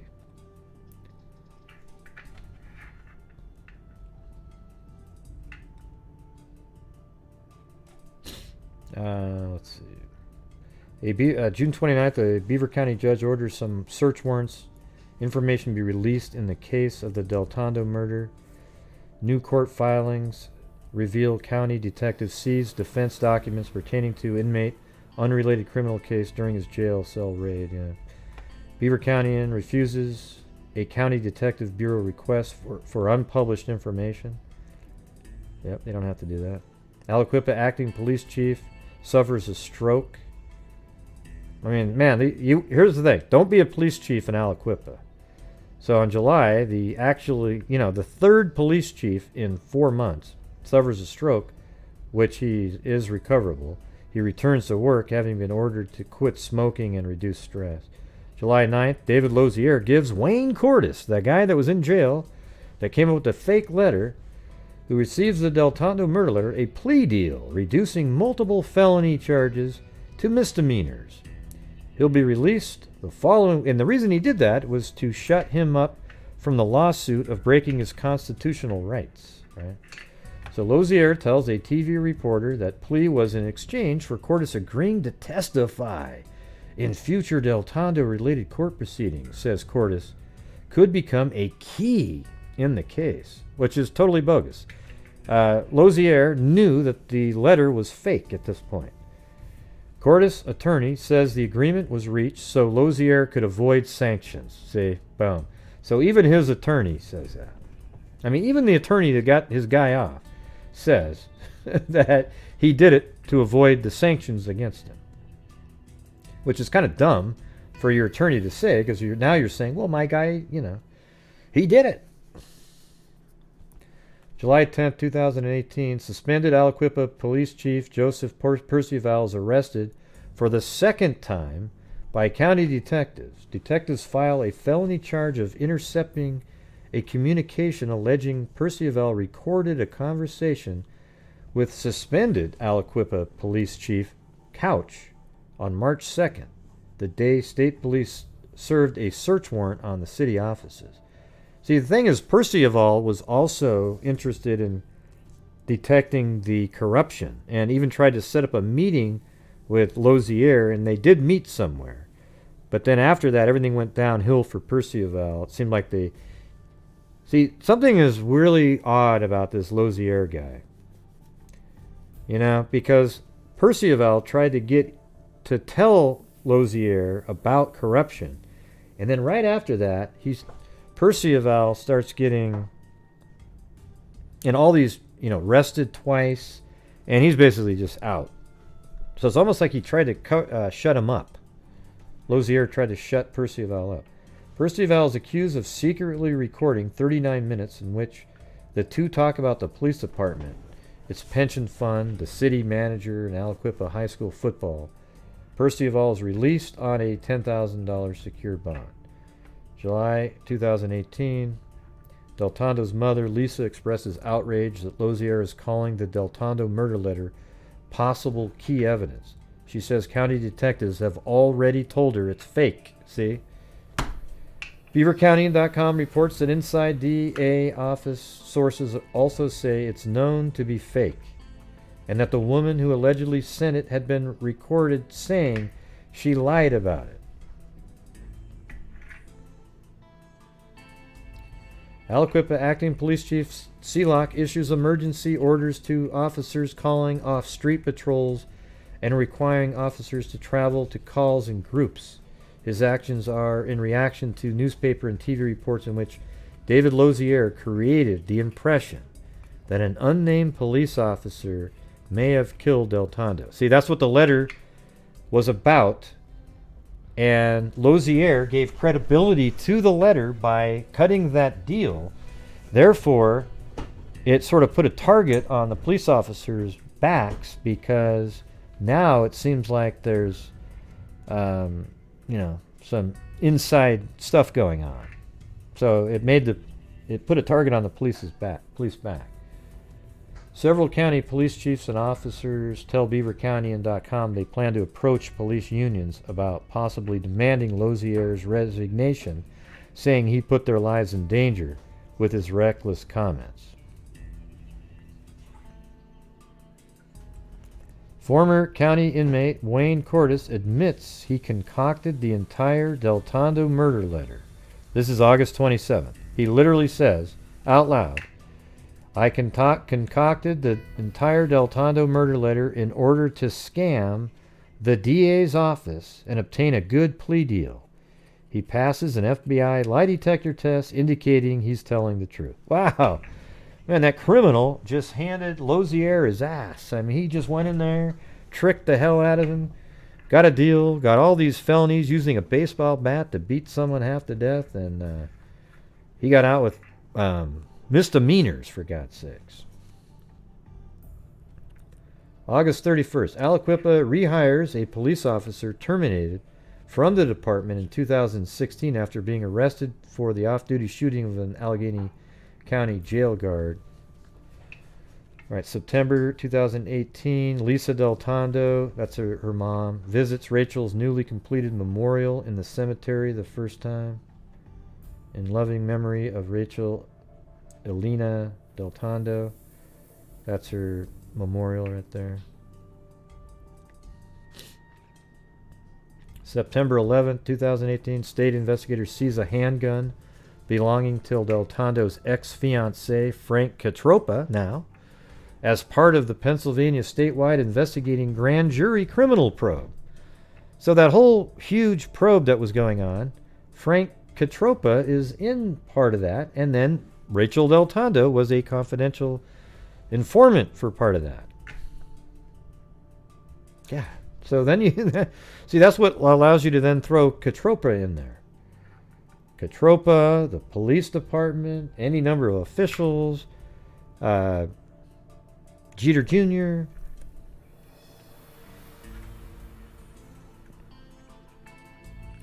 Two sources with first-hand information say a company belonging to Catropa was audited by the IRS in June, which is believed to be part of a larger investigation.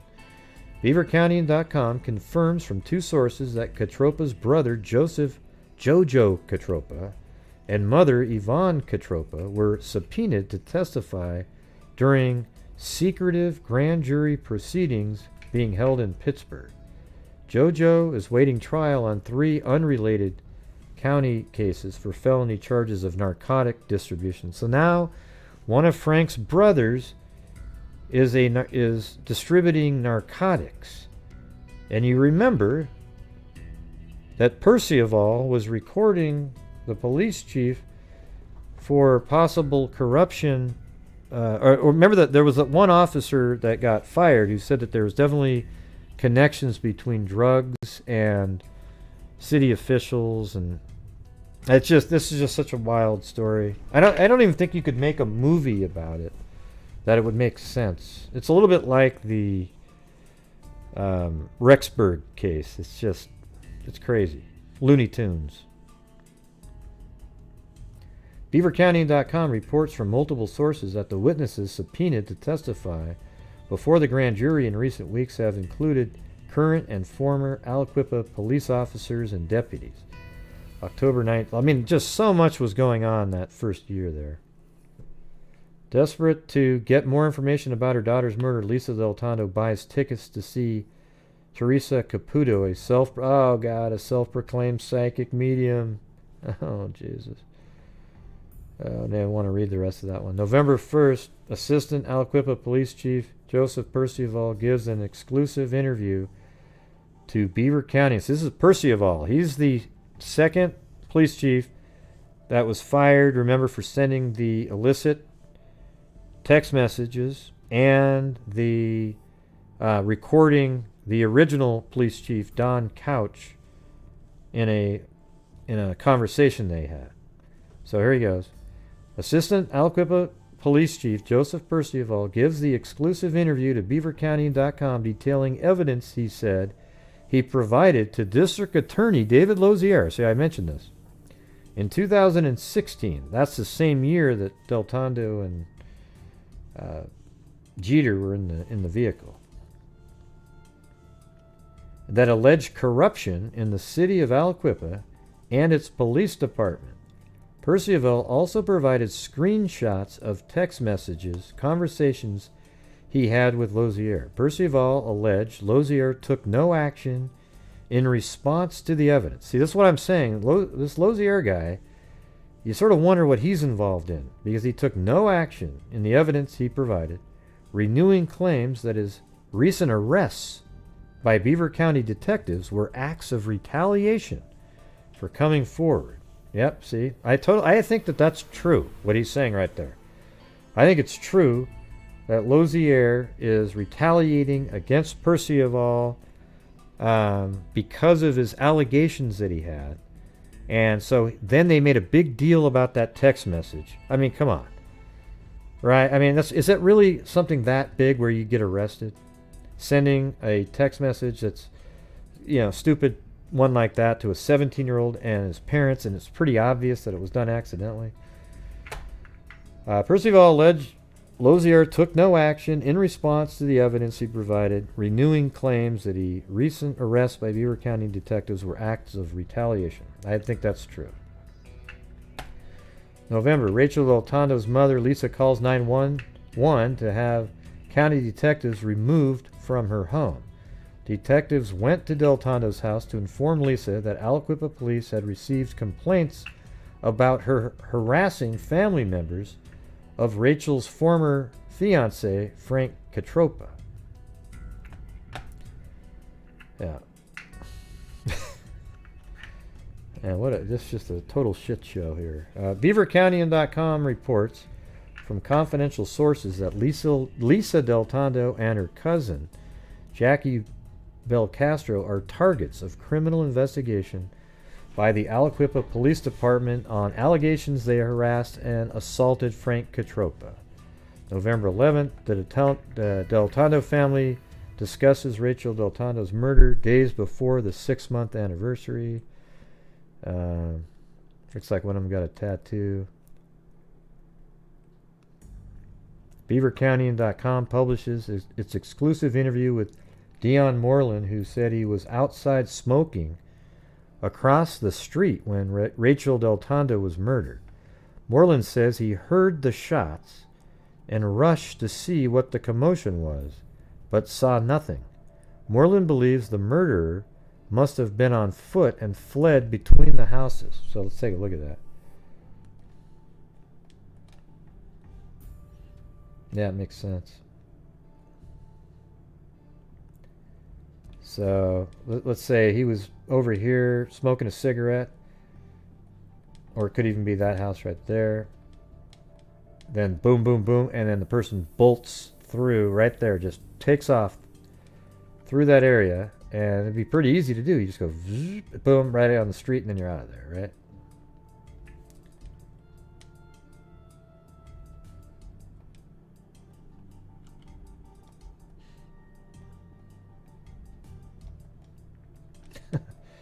God, there's just so much crap in here. See, here's the thing. That Wayne Cordes guy, he beat somebody up right here with a baseball bat. And look at where Kenneth Watkins lives. And he was the one that arrested that guy.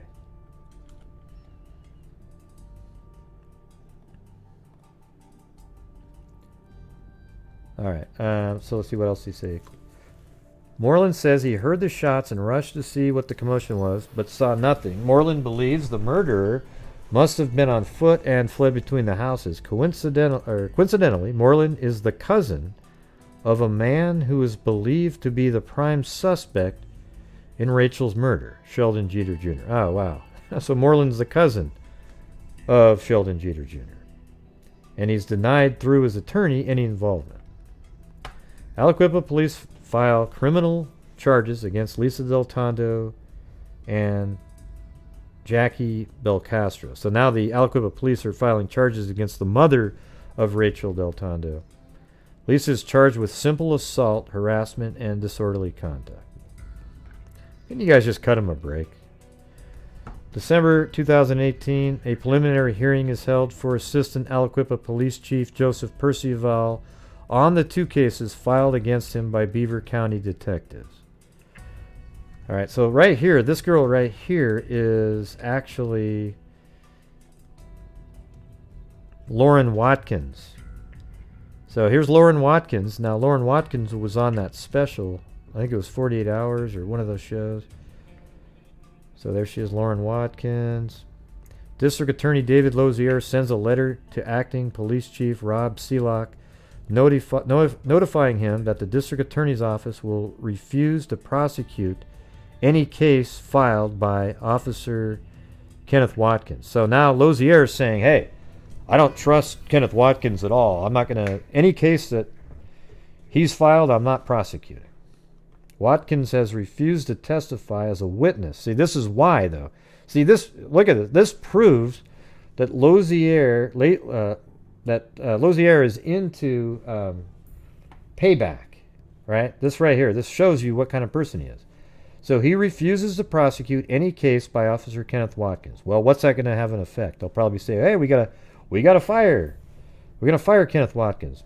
I mean, here's the reason, though, he's saying that doing that to him is because Watkins had refused to testify as a witness for the prosecution at Percival's preliminary hearing, pleading his Fifth Amendment right against his self-incrimination and saying he feared Beaver County detectives were plotting to retaliate against him. Yeah, and he also said that he doesn't believe that Percival did anything wrong. He didn't want to go after him.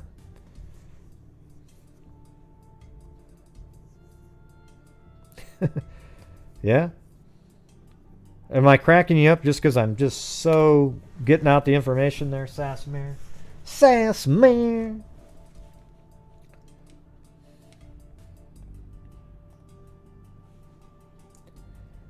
Alright, to December 17th, a preliminary hearing scheduled for Lisa Deltondo and Jackie Belcastro is continued. January 3rd, 2019, Beaver County reports Aliquippa Police Sergeant Watkins, that's him right there. This is Watkins. He's the same guy that's in, well, looks just like him, that guy right there. Kenneth Watkins, the father of Lauren. In that picture, you see Lauren, his wife, and him all in the same picture. Aliquippa Solicitor Myron Sanovich and several city officials, including... well, no, let me finish this part. So, BeaverCounty.com reports Aliquippa Police Sergeant Watkins accepted a voluntary demotion to patrolman after County DA Lozier informed the department that he would not prosecute any cases filed by Watkins. Suspended Police Chief Couch and Assistant Police Chief Percival continued to be paid. Wow, so he literally chose to voluntarily demote himself. Interesting. I wonder what he's doing now.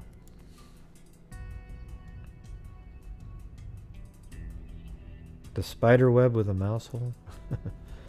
Aliquippa Solicitor Myron Sanovich and several city officials, including council members Matt Motz, blah, blah, blah, reported to have been subpoenaed to testify before a grand jury. March 5th, BeaverCounty.com reports an attorney for the suspended Aliquippa Assistant Police Chief Percival motion for a charge dismissal hearing ahead of his scheduled trial.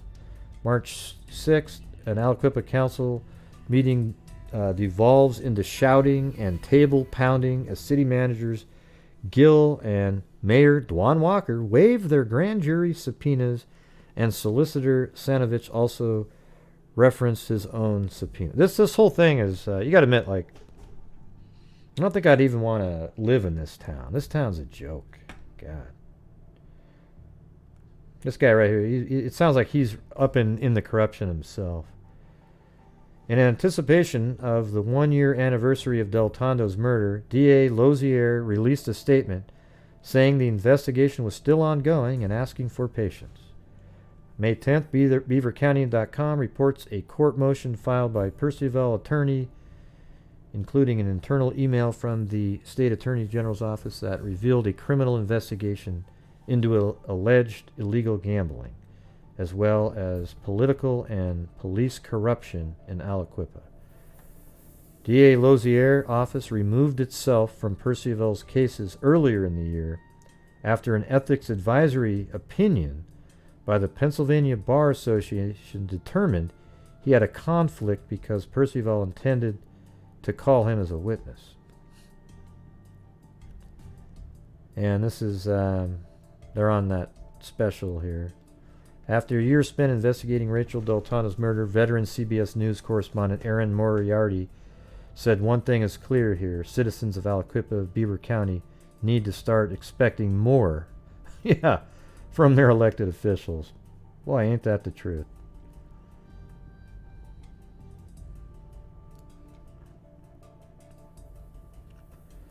"5 hours after CBS national telecast featuring him as a key figure in Rachael Deltondo's homicide investigation, Sheldon Jeter Jr. was found unconscious, lying on the side of the road in Aliquippa. May 28th, a county district judge for the second time dismisses felony charges filed against Aliquippa suspended Assistant Police Chief Joseph Percival, alleging he texted obscene materials to a minor. So he dismissed the felony charges. See, that just shows you that Lozier was just trying to get him out of the way. They need to look into that guy. The FBI should look into David Lozier. Look at that. Aliquippa Mayor Dwan Walker is invited to a meeting at the White House on community revitalization. Yeah. The Pennsylvania Attorney General's office dropped the felony wiretap case brought by District Attorney David Lewis. See, then they dropped the other charge against Percival, the one where he was recording Don Couch. Yeah, now I'm just going to move over to some of this other stuff, though. I'll get back to that later if I feel like it.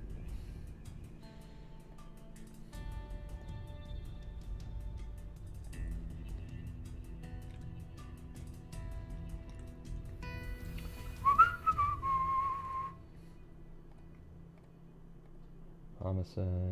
Okay. So this is the next article here. This is in 2020.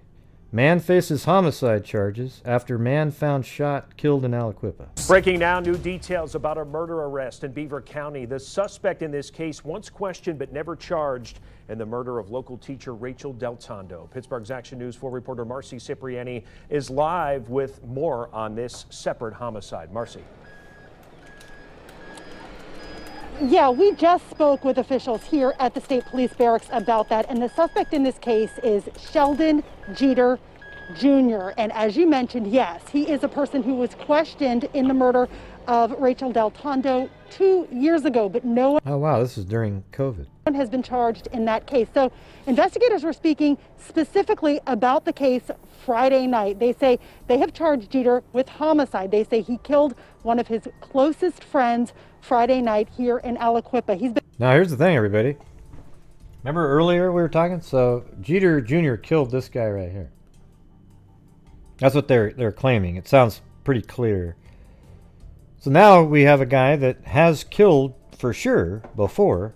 But what if he's the guy? This guy right here is the individual who pushed after Jeter was on drugs.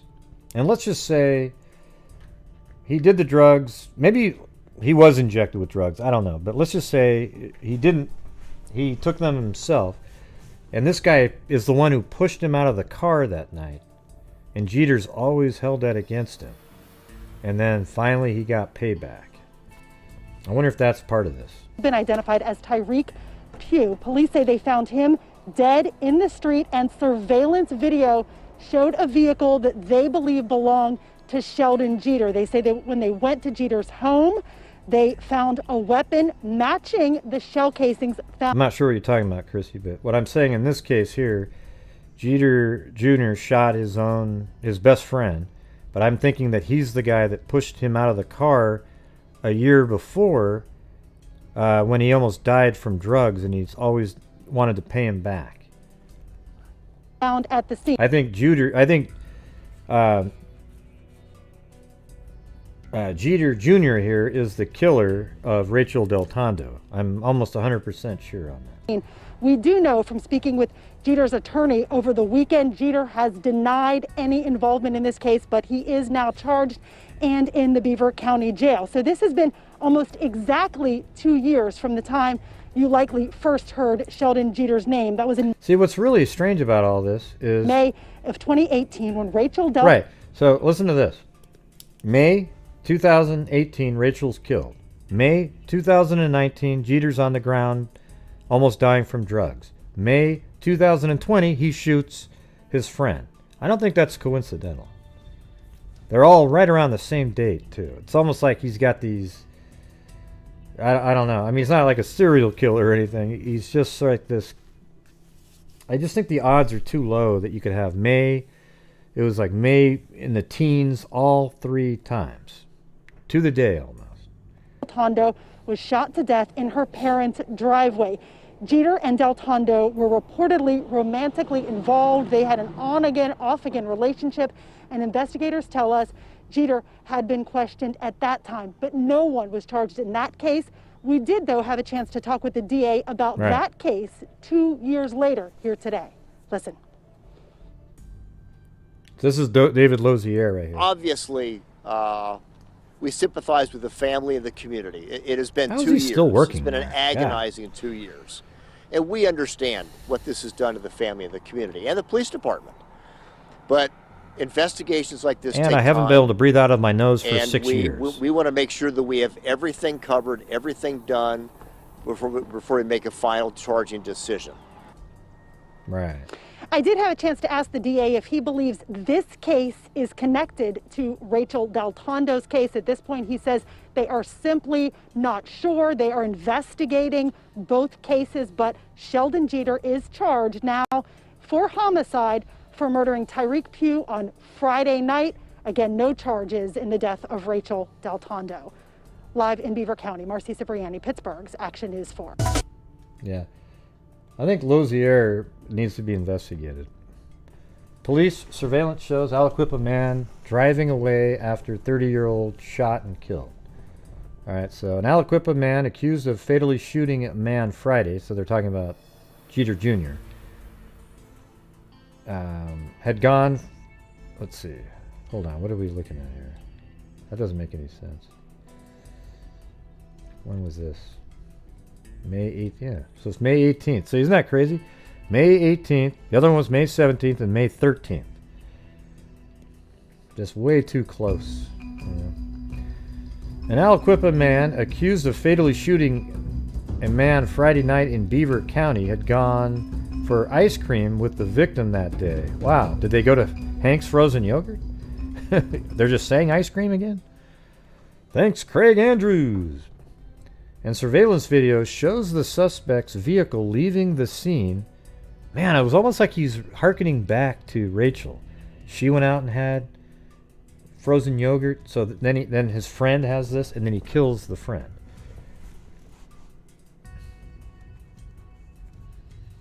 Video shows the suspect's vehicle leaving the scene shortly after the man was killed.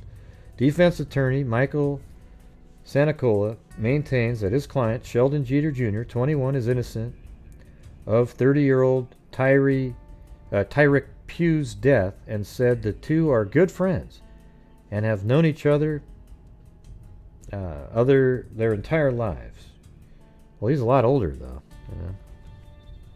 He's 22 years old, is Sheldon Jeter Jr., and the guy's 30. Mr. Jeter Jr., who had a romantic ties to slain cyber school teacher and Aliquippa native Rachael Deltondo, was arrested Sunday and charged with 1 count of homicide in the shooting death of Mr. Pugh. Police responded about 11:41 p.m., which is only about an hour after the time Rachael Deltondo was killed 2 years earlier, Friday night, to Keel Street in Aliquippa for a report of a man lying in the roadway when they discovered Mr. Pugh had been shot. And so, doesn't it almost sound like he was pushed out of the car? Left to die? I think that they're related. The year before and this one. It's almost the exact same day of the year, too.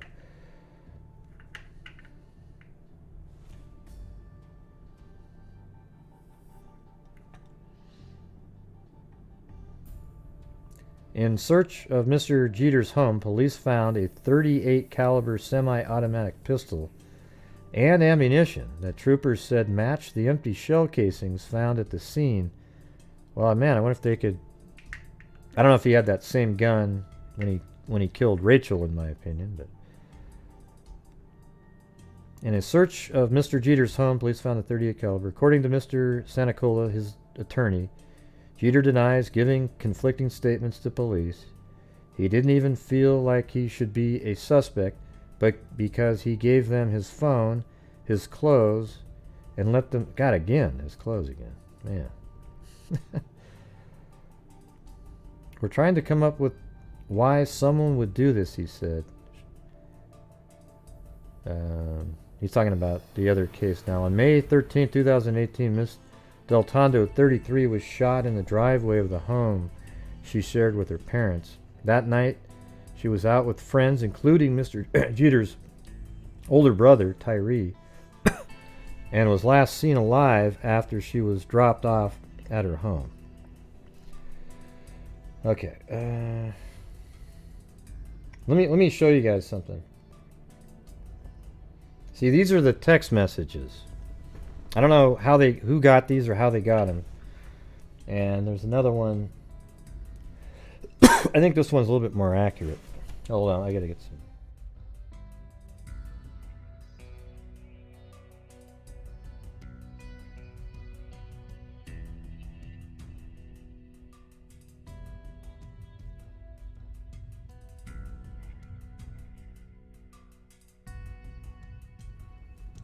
That doesn't make any sense, what you just typed in, Gene.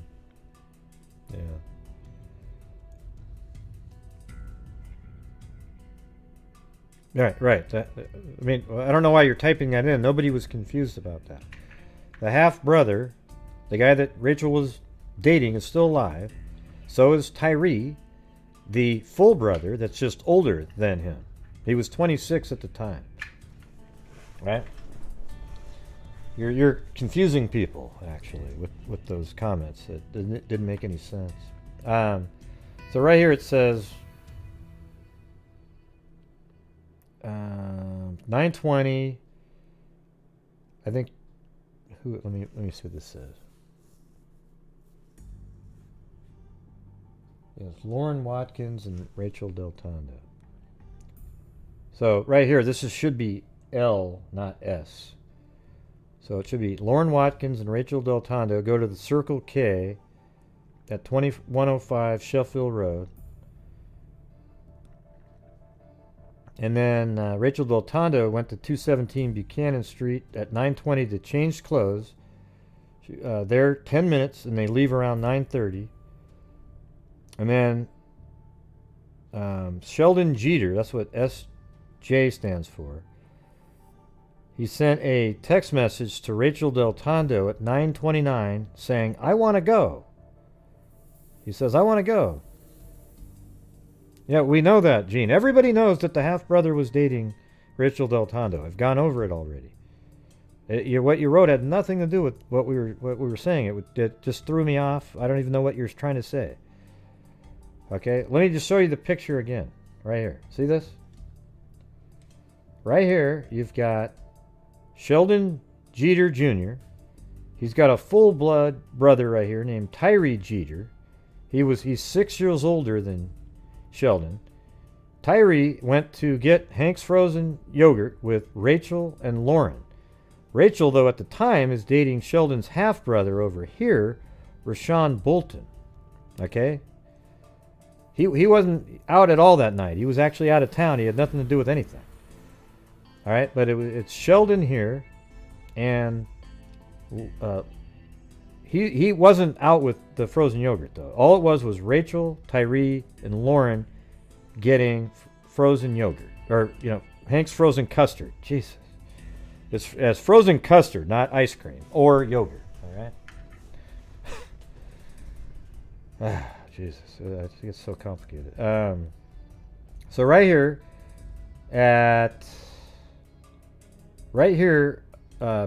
Sheldon is texting Rachael saying, "I won't go. He said, "I won't go." And then they picked up Tyree Jeter, I think is what it's saying. Yeah, Tyree Jeter, downtown Aliquippa. And then they went to Hank's frozen custard. After 1 hour, they left to take Rachael Deltondo back home. And they left her at 10:44. Okay, so it said at 10:07, Sheldon Jeter texted Tyree, his brother, and said, "Y'all there already?"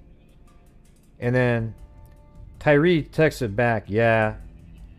So here's the thing. Right now, Sheldon knows exactly where they're at. It's almost like he's trying to track him down. Right? You see what I'm saying? Like he's trying to track him down. He's kind of,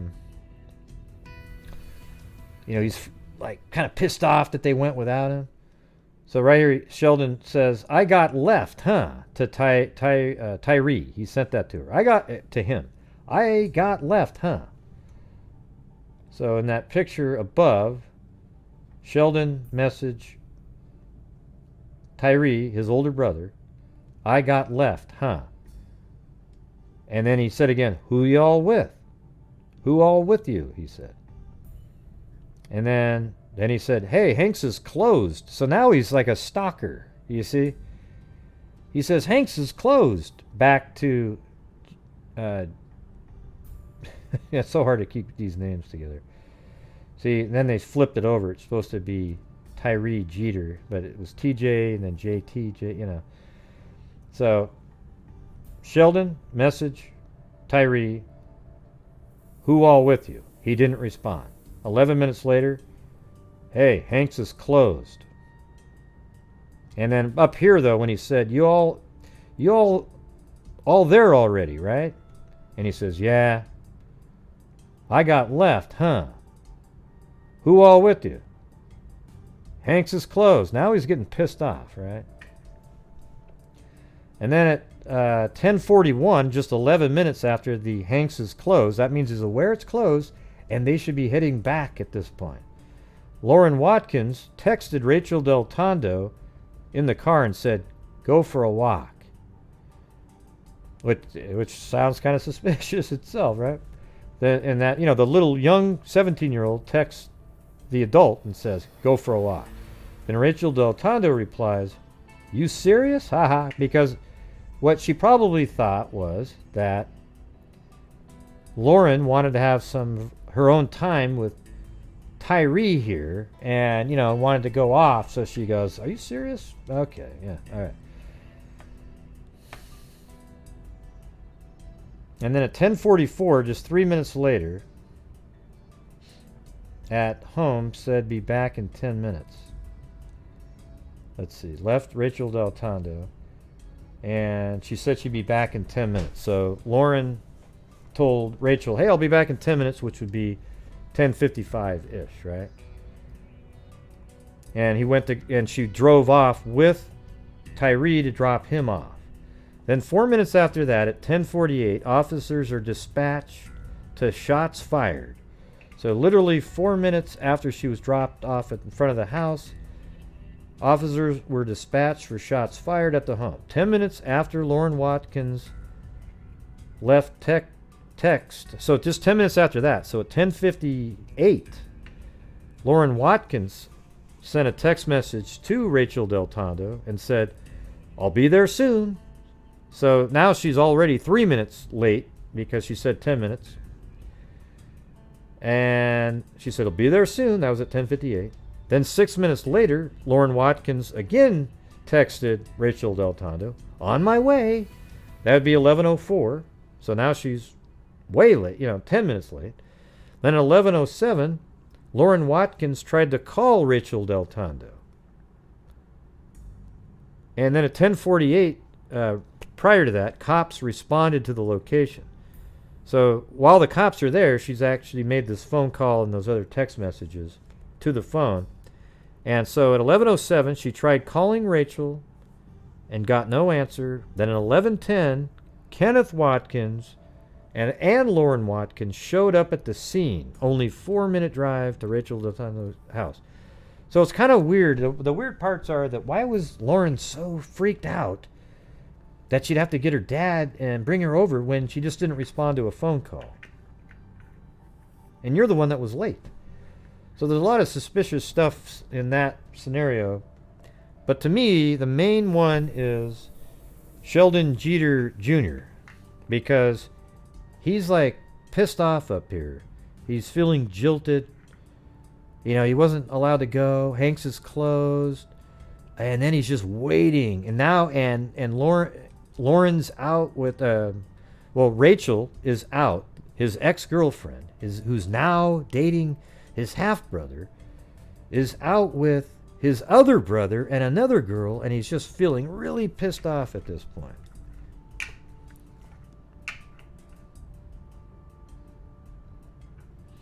Yeah, it seems fishy with Lauren, but it just could just be crazy. I've seen her in other interviews, and she seems somewhat reasonable. It seems like she was just trying to get her groove on or something with Tyree. I don't know why she said take a walk.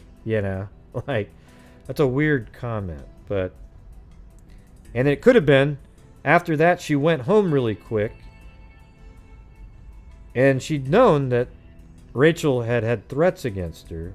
And it could also be when she got home, her father, who's a police sergeant, may have heard something, got a phone call on a scanner that said something like, "Hey, Rachel's been shot." And then Lauren and her drove over there together. I mean, there's stuff like that could be totally reasonable, right?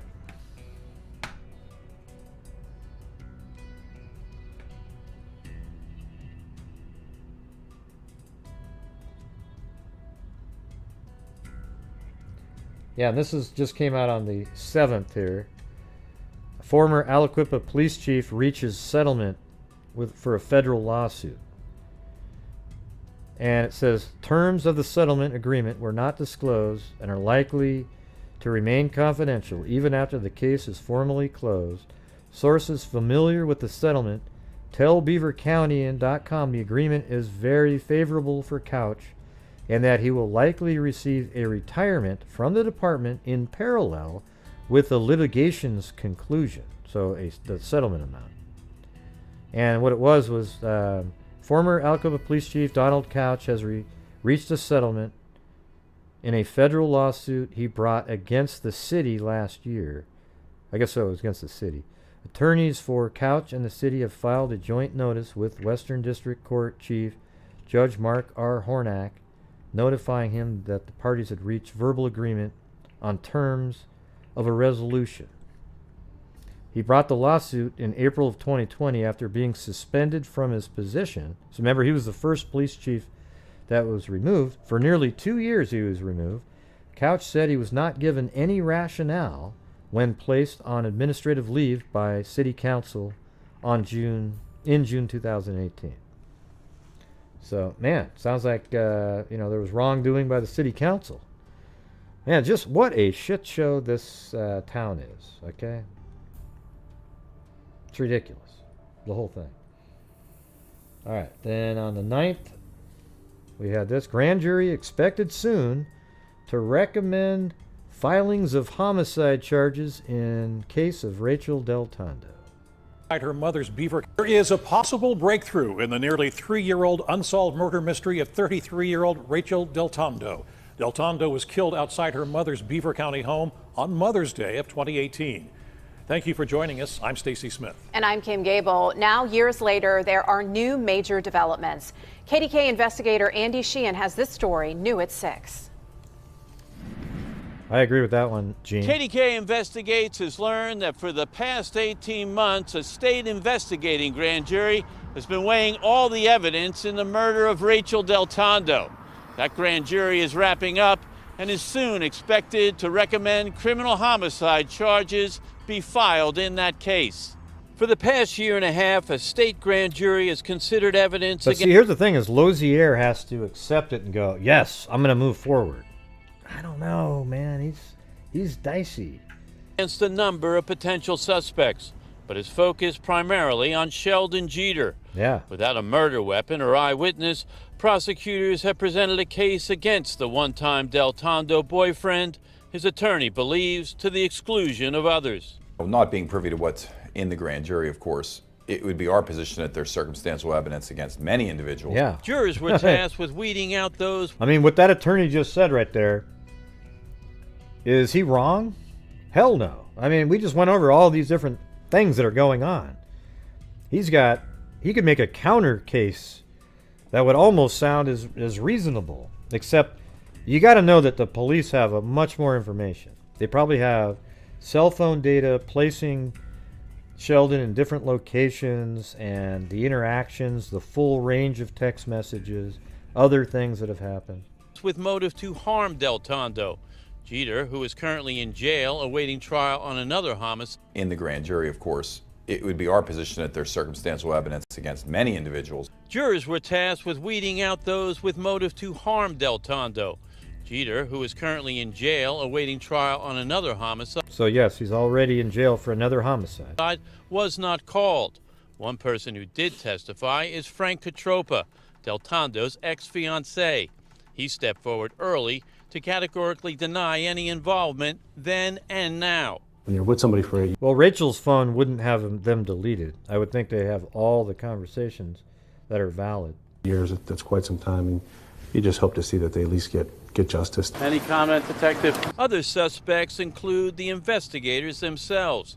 Amid reports, Deltondo was set to testify before another grand jury about corruption in the Aliquippa Police Department. District Attorney David Lozier denied it.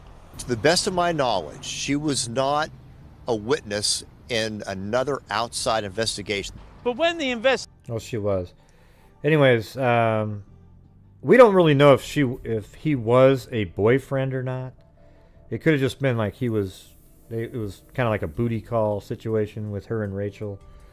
I don't know. He might have wanted more or something. I think that's kind of what it comes down to. Is he was too young for Rachael to be with, but, would just kind of succumb to the sexual, whatever the hell the deal is with Rachael with that. And then she started dating his brother. God, could you imagine a kid that age, how angry he would be with his hormones and everything? I'm not giving him an out. I'm saying this is why I think he did it. I think,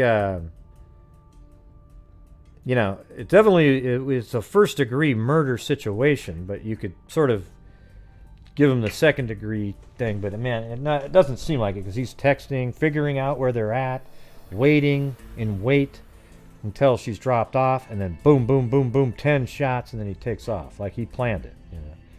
investigation dragged on for more than a year without results, we've learned that Lozier turned instead to the state investigating grand jury and enlisted outside agencies like the FBI and the Federal Bureau of Alcohol, Tobacco, and Firearms. Without a witness or recovered weapon, sources say the grand jury has seen evidence taken from Jeter's phone, a swab of his DNA, confiscated clothing, and swatches of carpet from his car, which were analyzed at the state crime lab. The ATF has also supplied evidence tracking his movements that night from GPS signals and dozens of surveillance cameras around town, which sources say put him close to the murder scene around that time. Something Santacola said. Evidence tracking his movements that night from GPS at the state crime lab.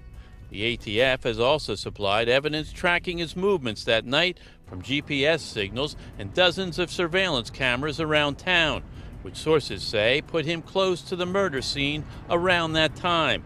Something Santacola says will not prove guilt. The fact that he may or may not have been close is a question, sure, but it's not indicative of a direct answer that he did it. But the motive presented to the grand jury is one of obsession and jealousy.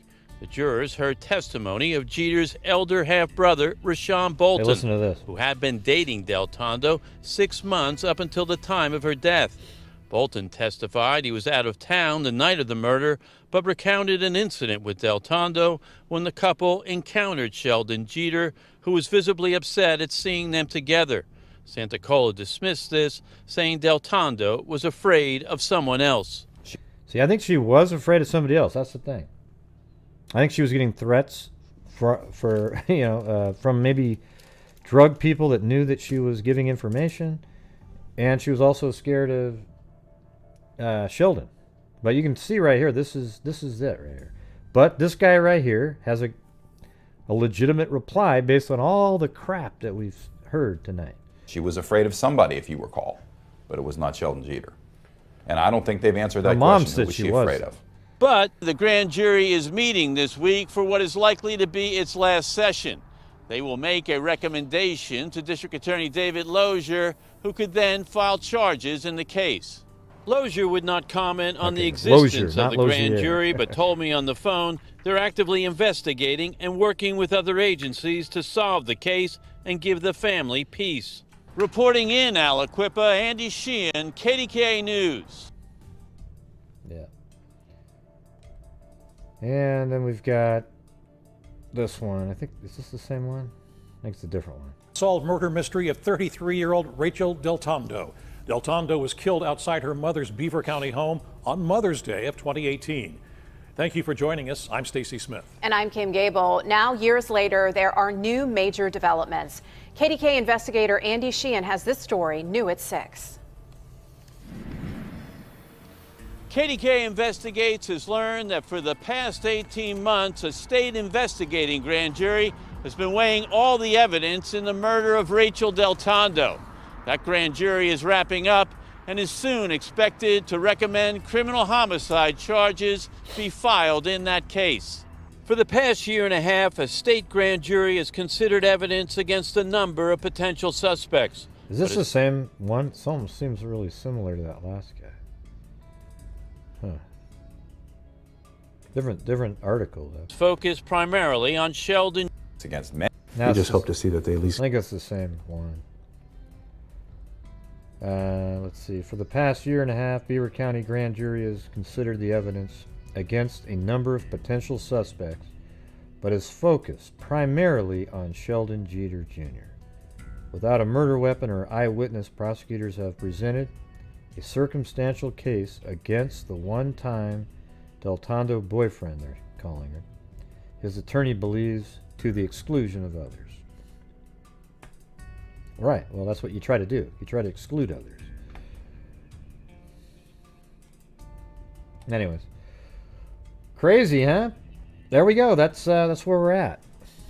So, hopefully, you guys aren't that confused. It's a crazy story. We've gone over it multiple times over here. So, hopefully, over time, it made sense. The Circle K is right there. So, yes, Jeter was in this area at some point during the evening, which is close to where Rachael lived anyways. Kenneth Watkins lived right here, and Lauren lived there. So when she went home, they drove together, like that probably, and then went to Rachel's home. He apparently got out of the car and interfered with the crime scene.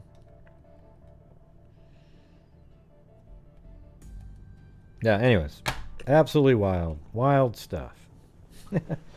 Yeah, I think I've always said that I think it's going to be Sheldon Jeter Jr. And then all those other incidents made me, you know, when he did the drugs, not as much, but I was still like, geez, he almost died. That's weird. I mean, and then he kills somebody the next year, and now we're in another year, and maybe charges will be filed. I hope like in the next 2 days he's arrested, or he's already in jail though, waiting a trial. But I hope he's charged and just get this case over with.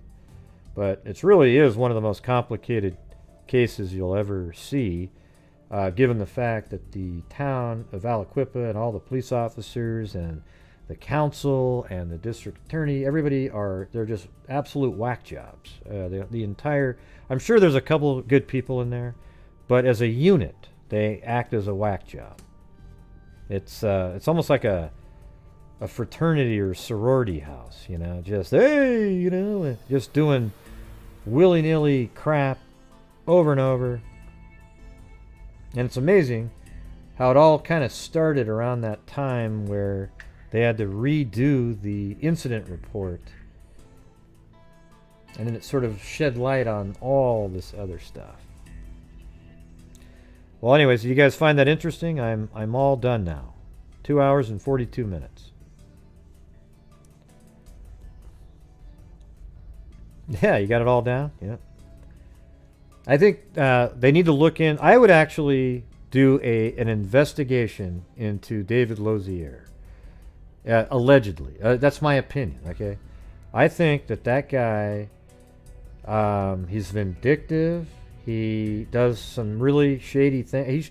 He should be investigated for what he did, the deal he cut with the guy that was in jail. That is so ridiculous. And for the unconstitutional stuff just before that. And then he's got a guy, Percival, came forward to him to tell him about corruption. And instead of treating him fairly and nicely, he actually he's vindictive against him to try to get him to shut up, and he has him arrested twice, which both charges were dropped in the future. Anyways, I'll put all these links in the description, and you guys can go through that timeline again if you want. The timeline by Beaver County is absolutely phenomenal. You know, it goes through, and there's links in the timeline. Well, you'll have to get a subscription. So, but as you're going through the timeline, there's the supporting links. Hey, thanks, Patricia M. Oh, I'll be Chewbacca if you want me to. Great job, Gray. Excited to see movement on this case. Yeah, me too. Isn't it weird how these things are, you know, the Schnee Oberholzer we covered 3 years ago. That one, they just made an arrest there. We covered this one, 3 years ago as well. This one seems to be coming to a conclusion. All kinds of stuff going on out there, people. I bet you, though, you've never seen this case covered on any other YouTube channel. Has anybody seen this one? I think it's too complicated for the average YouTuber. What's cool is the smart people are the ones that stay to the end of the show, because they realize they're following along and they're understanding the complexities and how interesting it is. It's the people that need the quick fix, the sort of injection into their blood of some quick, hot information that just they don't work well on this channel. Unfortunately. Every time they look down, they see the 3 hours, they go, I just don't have the time. Well, then you'll have to pick a different YouTuber, because this is the show that I do every single night. I do have another channel called Nefarious that I just haven't had enough time lately to put together the videos. I have 2 scripts already read, though. So we'll get that one. Then I have a 3rd one done already. I just haven't read it yet. So thank you for Stacy out there that's been doing that.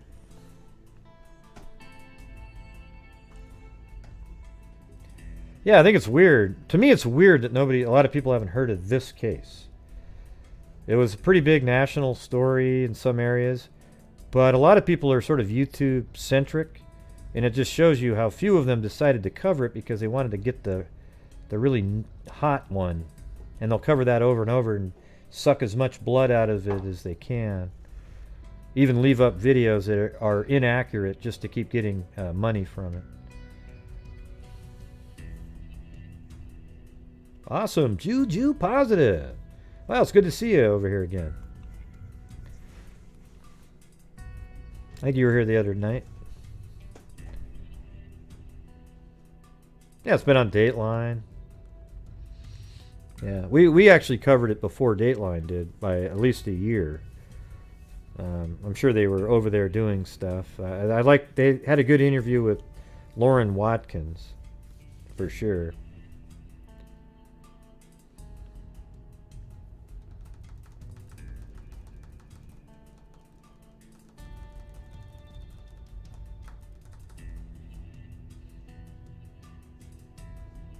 Yeah. Well, thanks.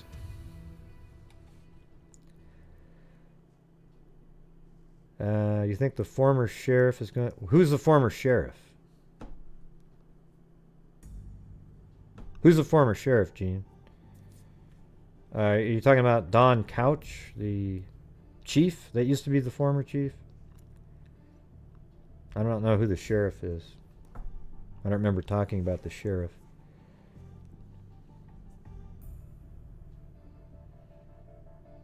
Yeah, it's just as complicated as the Vallow case. I think it's even more complicated, to be honest with you.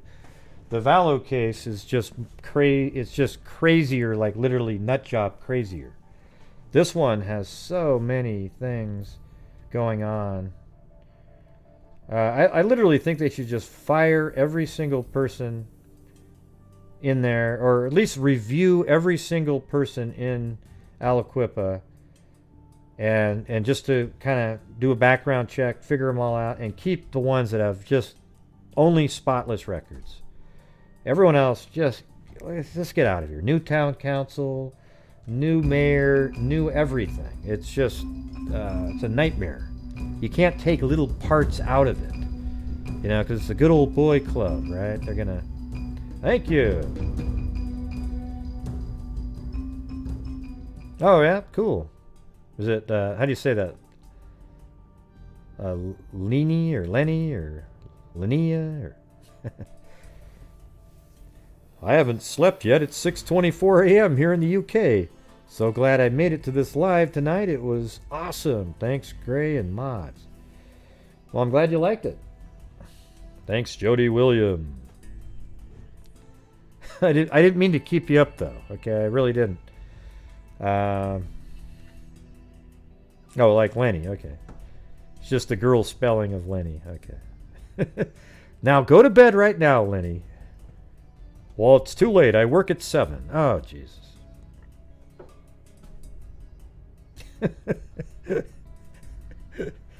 Wow. Well, listen. Suck down a cup of coffee then in that 36 minutes you got. Yeah. Wow, that was kind of nice going over that again. It actually, I had some fresh thoughts on it that were new from before. So that's what's sort of interesting when you go over something again at a different time, how you have different thoughts that come in. That's why people start all over again in cases, work through it.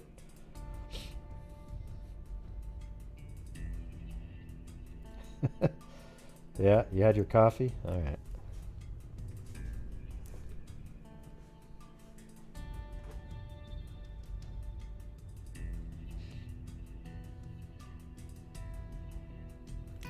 Oh, you live in New Zealand, Jody. Nice.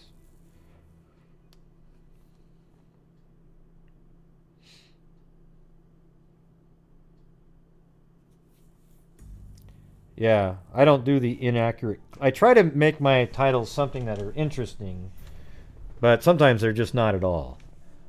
Cold cases and, you know, they're just... I don't know. I just don't like it, you know, when you do the clickbait stuff. They work. Clickbait. That's for damn sure, but...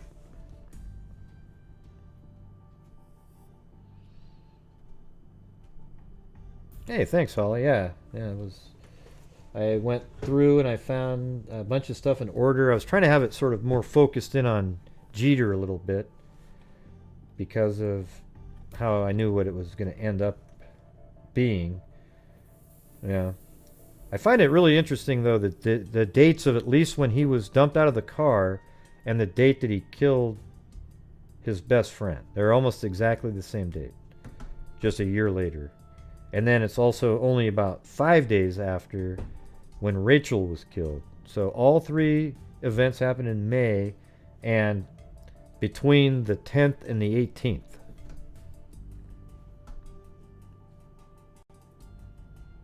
Yeah, really, really crazy, huh? I mean, you have so many wacky things going on.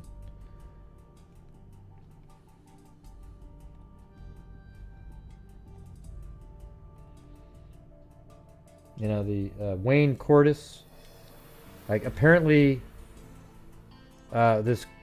his girlfriend or something, in this case I think his girlfriend sort of set up this other guy and Wayne was waiting for him and then beat him up with a baseball bat, and he literally lives just like 100 yards from Kenneth Watkins, who is the arresting officer in the case while he was the police sergeant. And then he's the guy that ends up writing a letter that's fake in prison saying that the daughter of the arresting officer is the one who wrote the letter to him. And it just, man, it is absolutely wacky.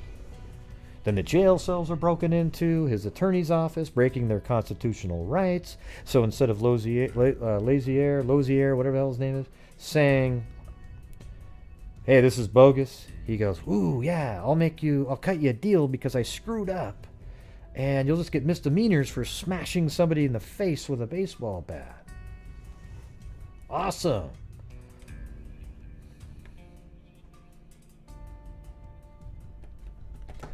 All right, everybody. No, yeah, we brought it out tons of times. Jody, did you just show up or something? Or yeah, this one right here. Boom. There you go.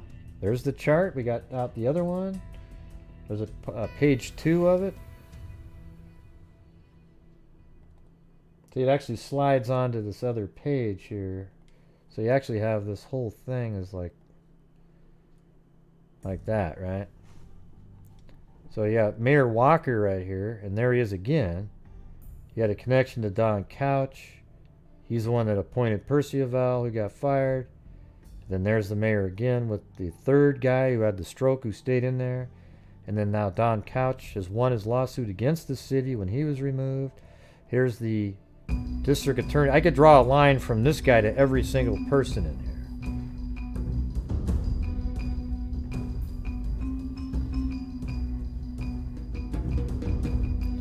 Thanks, Holly. Awesome juju positive. All right. Thank you, Holly. All right, you guys. I am done now. So listen, make sure that you guys wash your hands. Maintain your social distancing. Hey, what do you guys think? I'm going to do the Cleveland torso murders. I'm going to do it as it happened in the newspapers. And they still have like 8 or 9 bodies that haven't been identified in that one. So I'm going to start going over those. Go through the newspapers at the time and put it all together. You've got Elliot Ness is actually involved in that one. That's 1935, 36, 37. I think 35 through 38 in the city of Cleveland, Ohio, where all of a sudden there was a whole bunch of 11 people or so were killed, and they were missing their heads and arms and all kinds of, it was crazy. Awesome. Well, unless there's breaking news or anything, maybe tomorrow I'll do that. But if there's any updates on Sarah's case, the one that we were covering, and any of these cases, just send them to me and I'll do the update and then move on. So thank you guys very much. I appreciate you guys showing up. And yeah, wash your hands, maintain your social distancing, wear a mask, and if you don't mind getting a shot, your vaccine, go ahead and do it. I recommend to everybody to get the shot. That's my recommendation. I'm not a doctor, but I'm just repeating what doctors in the family of mine have told me. So whatever one comes first, if you get the Johnson & Johnson, do that one. Johnson & Johnson isn't as effective in keeping you from catching it. However, it's just as effective of keeping you from getting the severe COVID disease. Almost 100%. Like all of them, they haven't even really found anybody that's got the severe COVID disease after they've had their vaccines and have waited the prerequisite amount of time. There are people out there that get the shot and then 2 days later they go, oh, I'm safe, and they run around and they catch the coronavirus and they might still die from it.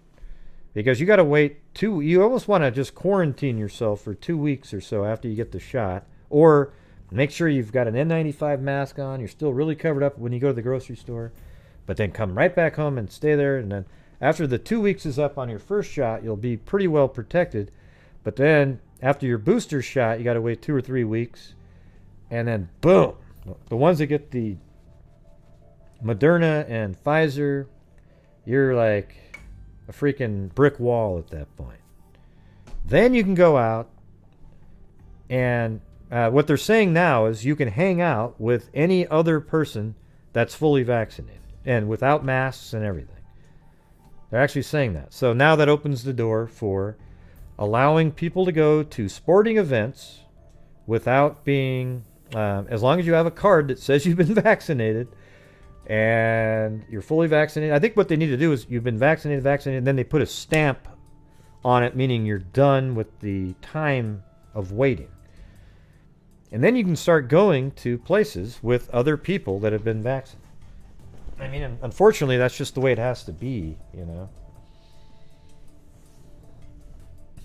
There's going to be a time where you won't have to be vaccinated, but it's going to be when herd immunity kicks in and the disease is sort of gone and you can't find it anywhere. Yeah. Yeah, well, yeah, there's a lot of people that haven't been getting the second shot. However, you're pretty well protected just getting the first shot. But the second shot turns you into a fortress. You're 95% and 0 chance of getting severe disease. Right? But, you know, at least get the first one. Everybody just gets something. You know, but you should get the second shot. The Johnson & Johnson one's cool because it's just one. I don't know. I always feel like I'm doing like a sales pitch, but I just want to get this damn thing done. Aren't you guys sick and tired of the freaking... It's been... Right now, we're literally at a year at this point. This is about the time, a year ago, and that's amazing when you think about it, that we got a vaccine created in 9 months that was working, and we're now only a year in, and we've got 30 to 35, 40 million people vaccinated already. That's pretty amazing if you think about it. That's incredible.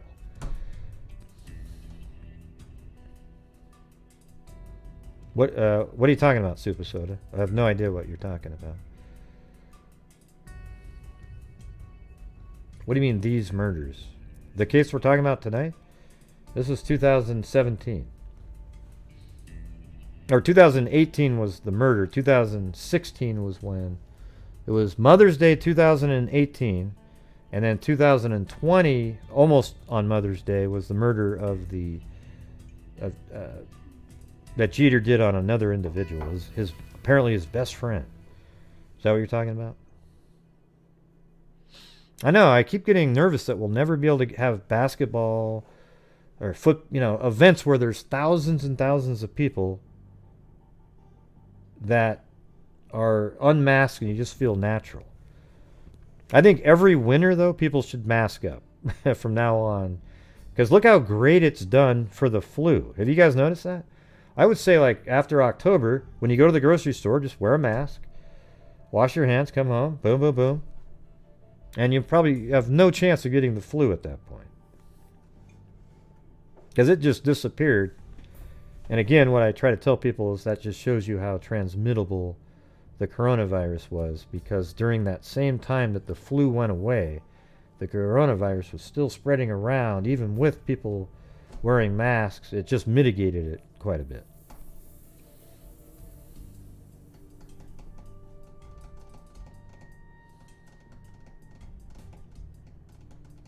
Yep. Yeah, it was 1935, 36, 37, 38. You didn't say that, so you said, what years did these murders occur again? And when you say these, what do you mean these? What would have worked if you'd said, hey, Gray, when are the murders of the case that you said you're going to start covering? And then I'd say, oh, yeah, that was 1930. I had no idea what you're talking about. I just guessed. I thought maybe you were talking about the other one, but I guessed at what was more reasonable with the question.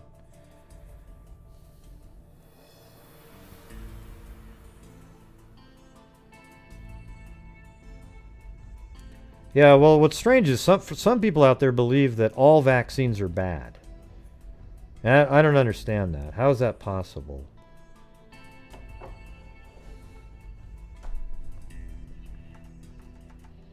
But if you don't want to take it, I don't hate you. Okay. I'm just saying, I'm recommending it.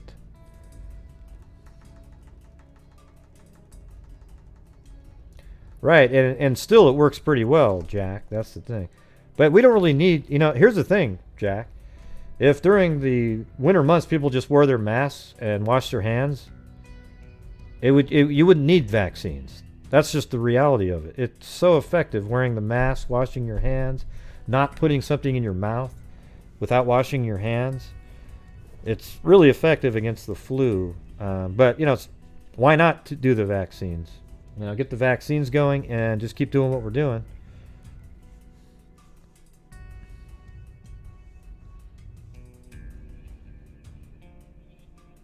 Yep. Hygiene goes a long way.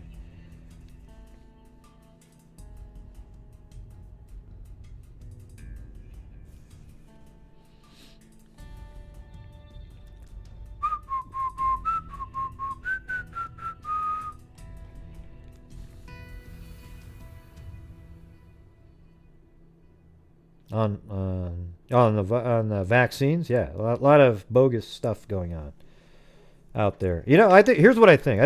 Here's what I think is true. I don't care if you don't want to take the vaccine, but I really don't like when people try to convince other people not to take it.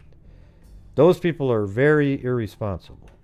Okay, you can decide not to take it yourself, but do not ever say to somebody else, oh my God, you're crazy. There's some weird shit, and stuff like that. Do not say that. That is absolutely irresponsible, and you just shouldn't do it. Because they're doing what science tells them, and it works.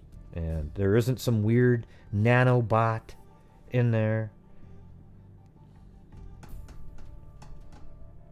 Come on, Super Soda. How do you know? I mean, what are you talking about?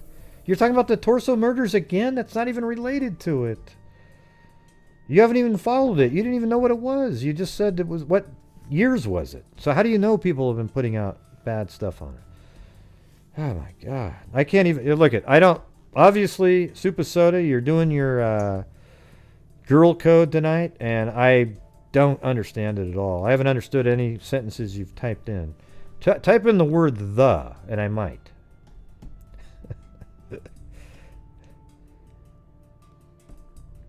Yep. I have to start at the second. I got to find the different person now because of what I told you guys the other night. It's not really a class. It's somebody that's just helping me. An actual forensic genealogist person.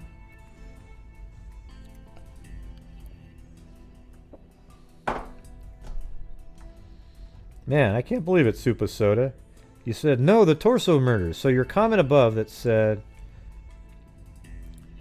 too many people have put out untrue stories or information.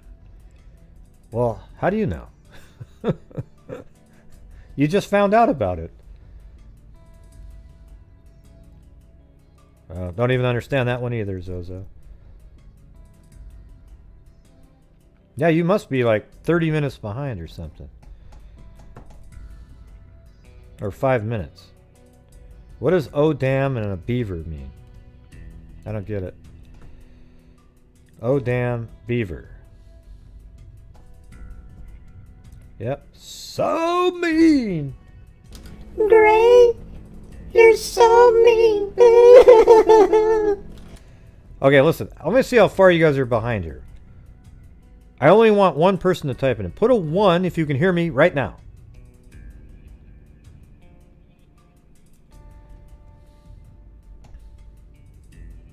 Yeah, that was like 5 seconds. Some of you are like an hour behind.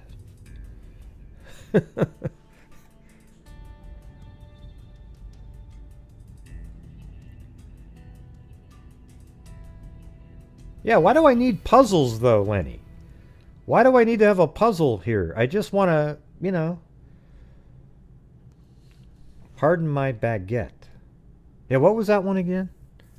Pardon my French. Right. There you go. Pardon my French. That's right. That's right. Oh, God. Unreal. I know, I said only one person, and look at that. Ding, ding, ding, ding, ding, ding, ding, ding, ding, ding, ding, ding, ding, ding, ding, ding. Hey, look at Daro's here. Did you listen to the whole show, Daro?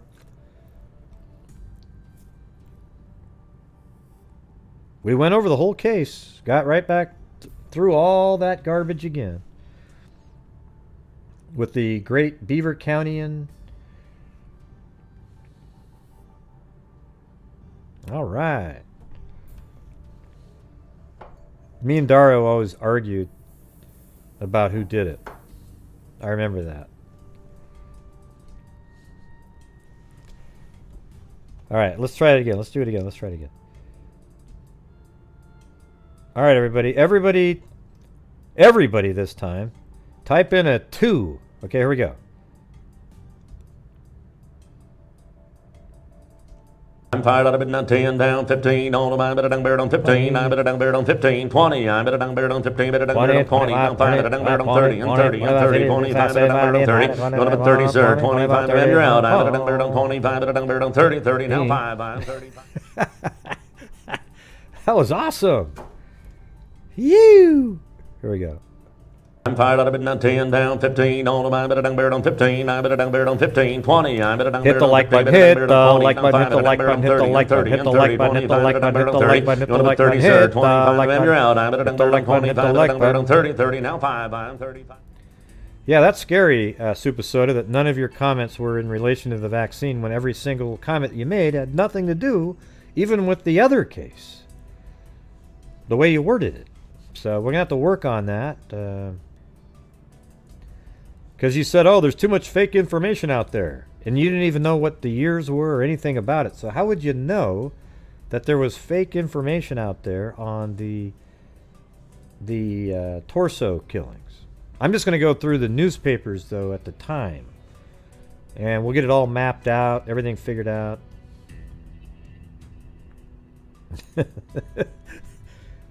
Well, I just wanted to see it coming in as I hit the auctioneer sound, Kevin. I thought it would work pretty well if I hit the auctioneer sound while the numbers were shooting by. I think Super Soda's like an hour behind. Oh boy, here we go again. Come on, Super Soda, come on. Wax on, wax off. Oh yeah.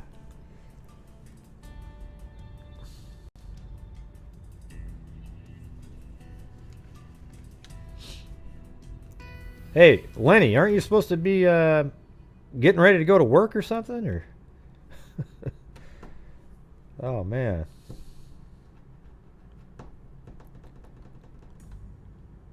Please at the name in the future. Yeah, I just have no idea what. Oh, come on, you're kidding. How is she? I don't have it on rewind mode tonight, do I? She just put in the 1 from an hour ago. There's no way that's possible.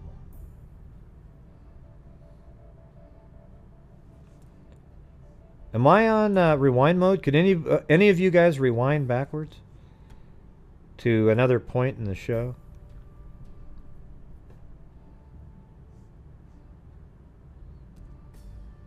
Huh. Well, I'm not sure how that's happening. She must have like the slowest buffering thing I've ever heard of.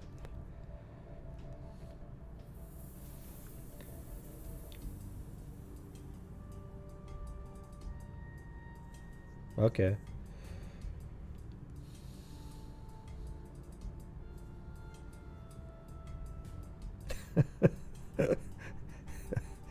Yeah. All right, everybody. That's it. I'm done. The statement said, Lenny, too many people have put out false info. We were talking about the vaccine. Oh, so in that one you were... that's what I said, though, Super Soda. That's what I said. I said, are you talking about the vaccine? And then you said, no, I'm talking about the Cleveland torso murders. Oh, you're punking me now, right? You guys saw that. Up above, you said, the statement said, yeah, Lenny, too many people have put out false info. And I said, right, about the vaccines. And then a second later, you said, no, the torso murders. Oh, my God. Let me find this. Where is this?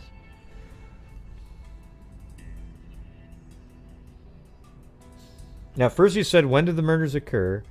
And then you were talking about the Cleveland murders. Then you said, Lenny, it would be nice if, and agree, but so many people don't want to get shots. Then your next then she said, Jean answered your question and said, no, she's talking about the Cleveland 1930 something. Then the next one was, Lenny, yes, it's unfortunate. And then below that it said, she used the same example. People have put out, and then it says, Lenny, too many people have put out untrue stories or information. And then her next statement after that is, no, the torso murder, Gray. So I think, you know what I think it is? It's just this whack. She's so far behind that she was answering a different question in that one. Oh, man, this is crazy. Whoa. I need the laugh sound. This one. Yeah, that one works. Awesome. Okay, everybody.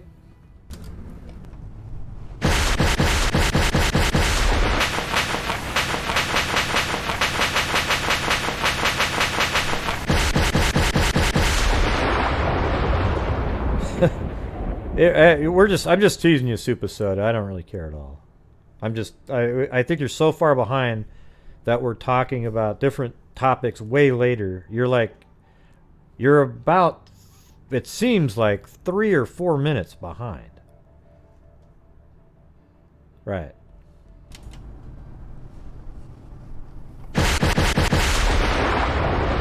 Thank you, Bush and Beach Lifestyle. Claudia Neubauer. Bush and Beach Lifestyle. Michelle Nicholas. Claudia Neubauer. Michelle Nicholas. Jamie Harold.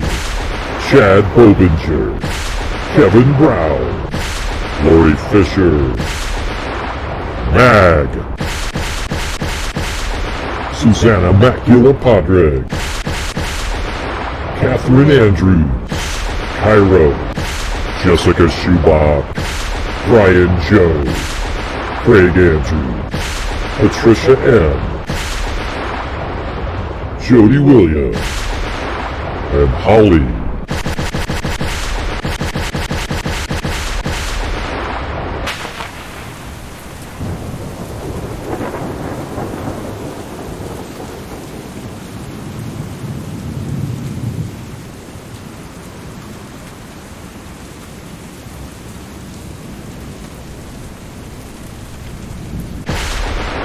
and Paulette on PayPal. Thank you. Very generous, Paulette. Thank you very much. Appreciate it. Okay, well, I hope you guys... Is Super Soda still there? I think she's still like 20 minutes behind.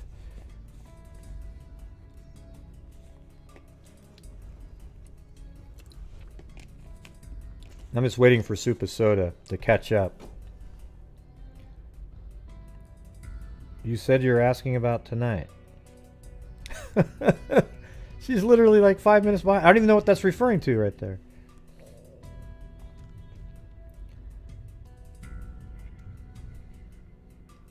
As one who often irritates the heck out of Gray, words of advice. I'm a duck. I'm a duck. I'm a duck. Well, it's a fun irritation though, Gene. You're like I don't know how to, like Gilligan. Like I'm, like I don't know if I'd be the skipper. I don't want to be Gilligan, little buddy. Skipper. You said you're asking about tonight's case. I said no, the torso murder. Yeah, but see that the thing is you're so far behind, Super Soda, that I was asking something else prior. Okay. I mean, you're way behind. You're literally like 3 or 4 minutes. So this whole thing isn't going to work either. Trying to figure out what's going on, but so while everybody else is dancing to the rap song, she'll still be listening to me saying stuff, right? Because it's going to be 3 or 4 minutes later.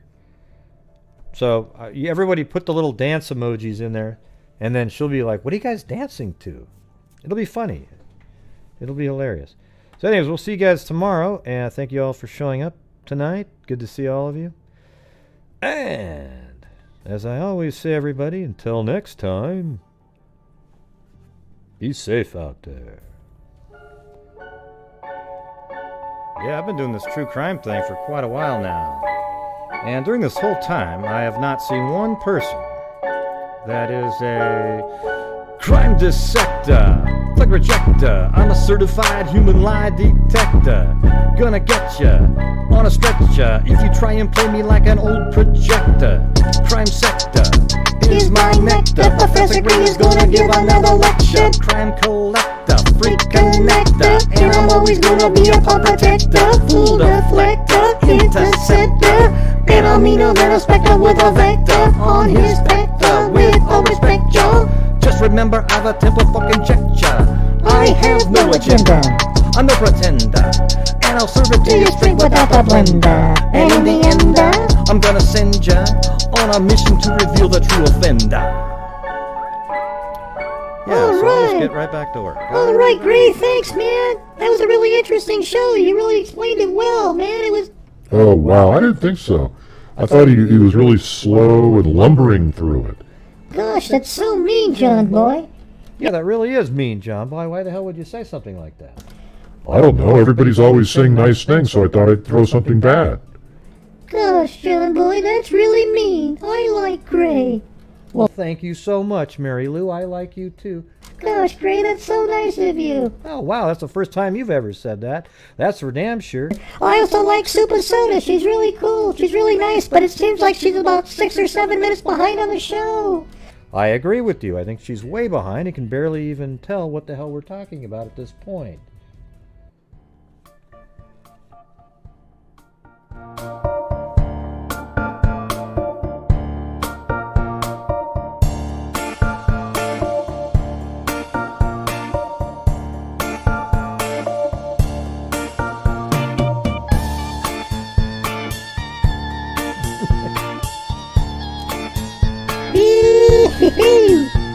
There's Super Soda.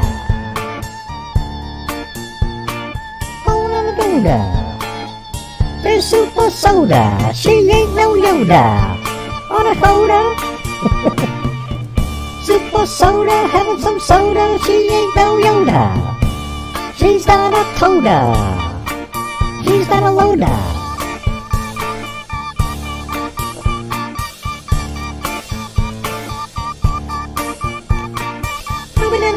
I had to stop.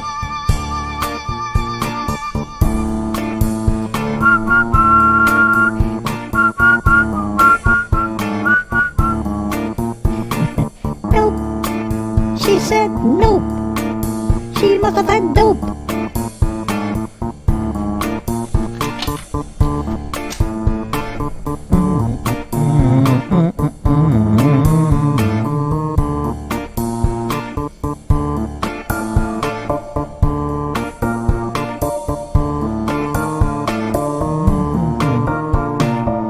Way back in history with that rock MG and me multi.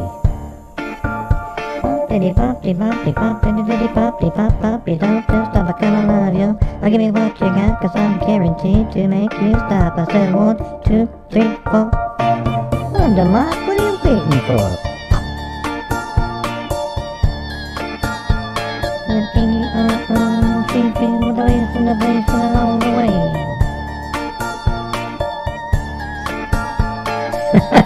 See, I knew it, Super Soda!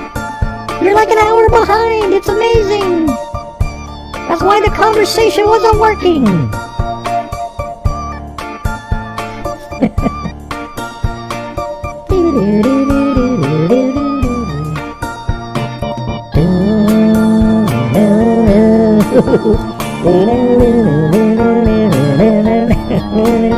My experiment worked! Wait, that was my experiment. Oh yeah, but I wanted to take credit for it. Why did you want to take credit for it? Cause you never give me credit for anything great. You're so mean. Like you said I was really nice a minute ago. Oh yeah, I did, didn't I? You're nice, okay.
Yeah, Super Soda.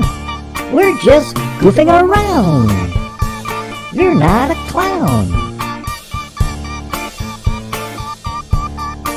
It just started. Oh my god. That means she is... Super Soda is 2 minutes and 50 seconds. Wait, let's see. No, 4 minutes and 10 seconds behind. That's a long time. That's hilarious. So you'll hear this 1 minute before the show ends.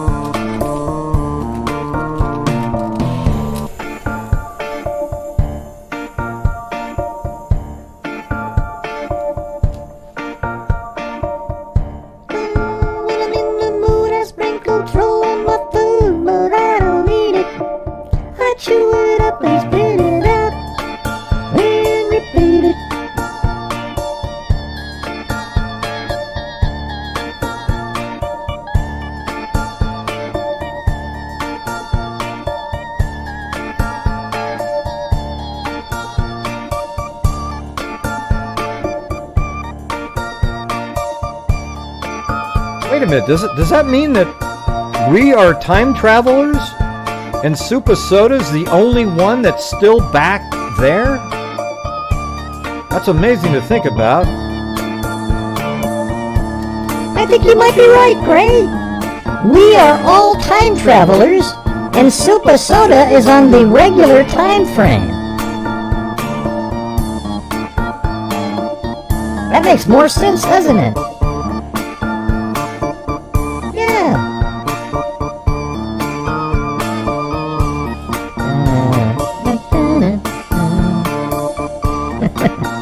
That's right. So Zozo's way in front of us. And an extra 5 minutes, too.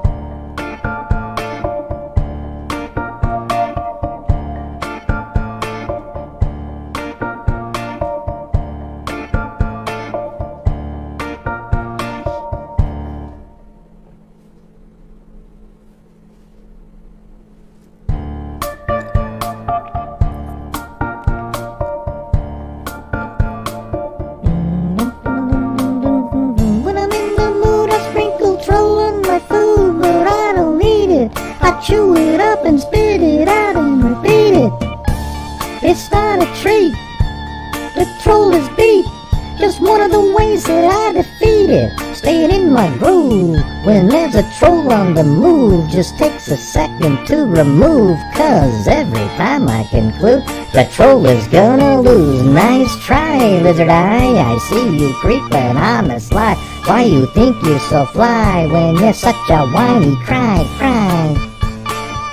Ding ding ding ding ding ding ding.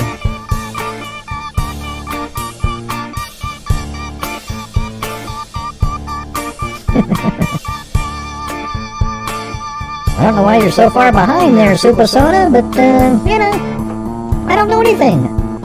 I'm just a thing on a computer. A sentient being, much like Data on the old Star Trek. The second one, you know, with Data and...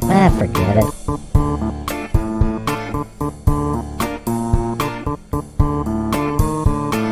Nice try, lizard eye. I see you creeping on the sly. Why you think you're so fly when you're such a whiny cry?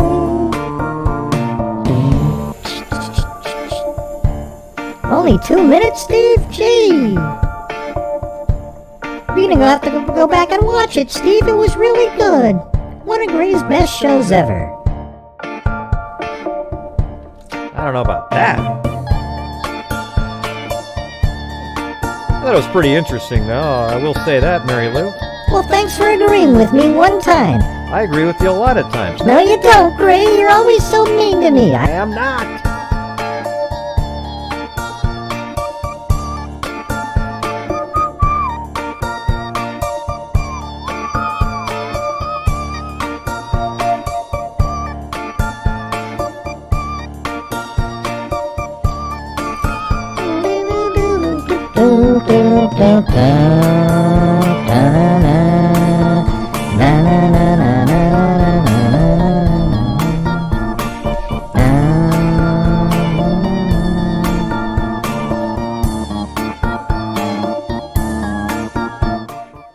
Hey, you know what I think it is? I bet you anything, she accidentally rewound the video. She hit pause at one point, and then she hit play again, and it's just playing, but it's 4 minutes behind, and she needs to drag the bar at the bottom over to the right. Because there's no way you could be that far behind in buffering. I just think she's playing it. She hit pause at one point and then hit play again, and then you're not caught up with everything. Tell her to do that. Hey, at Supa Soda, slide the bar over. I almost want to get this solved. You know what I'm saying? That's got to be the answer, though. All right, everybody, that is it. Sound good?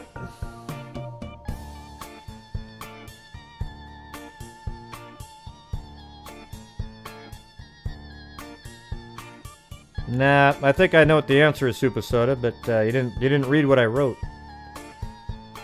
But I'm not going to let it play an extra 4 minutes so you can hear what I said. Oh, it's not going to happen. It's not happening. Could you imagine how long this conversation would take if I asked 2 different questions? 8 extra minutes.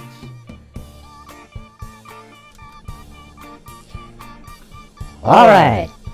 See you guys later. Yep. Be safe out there.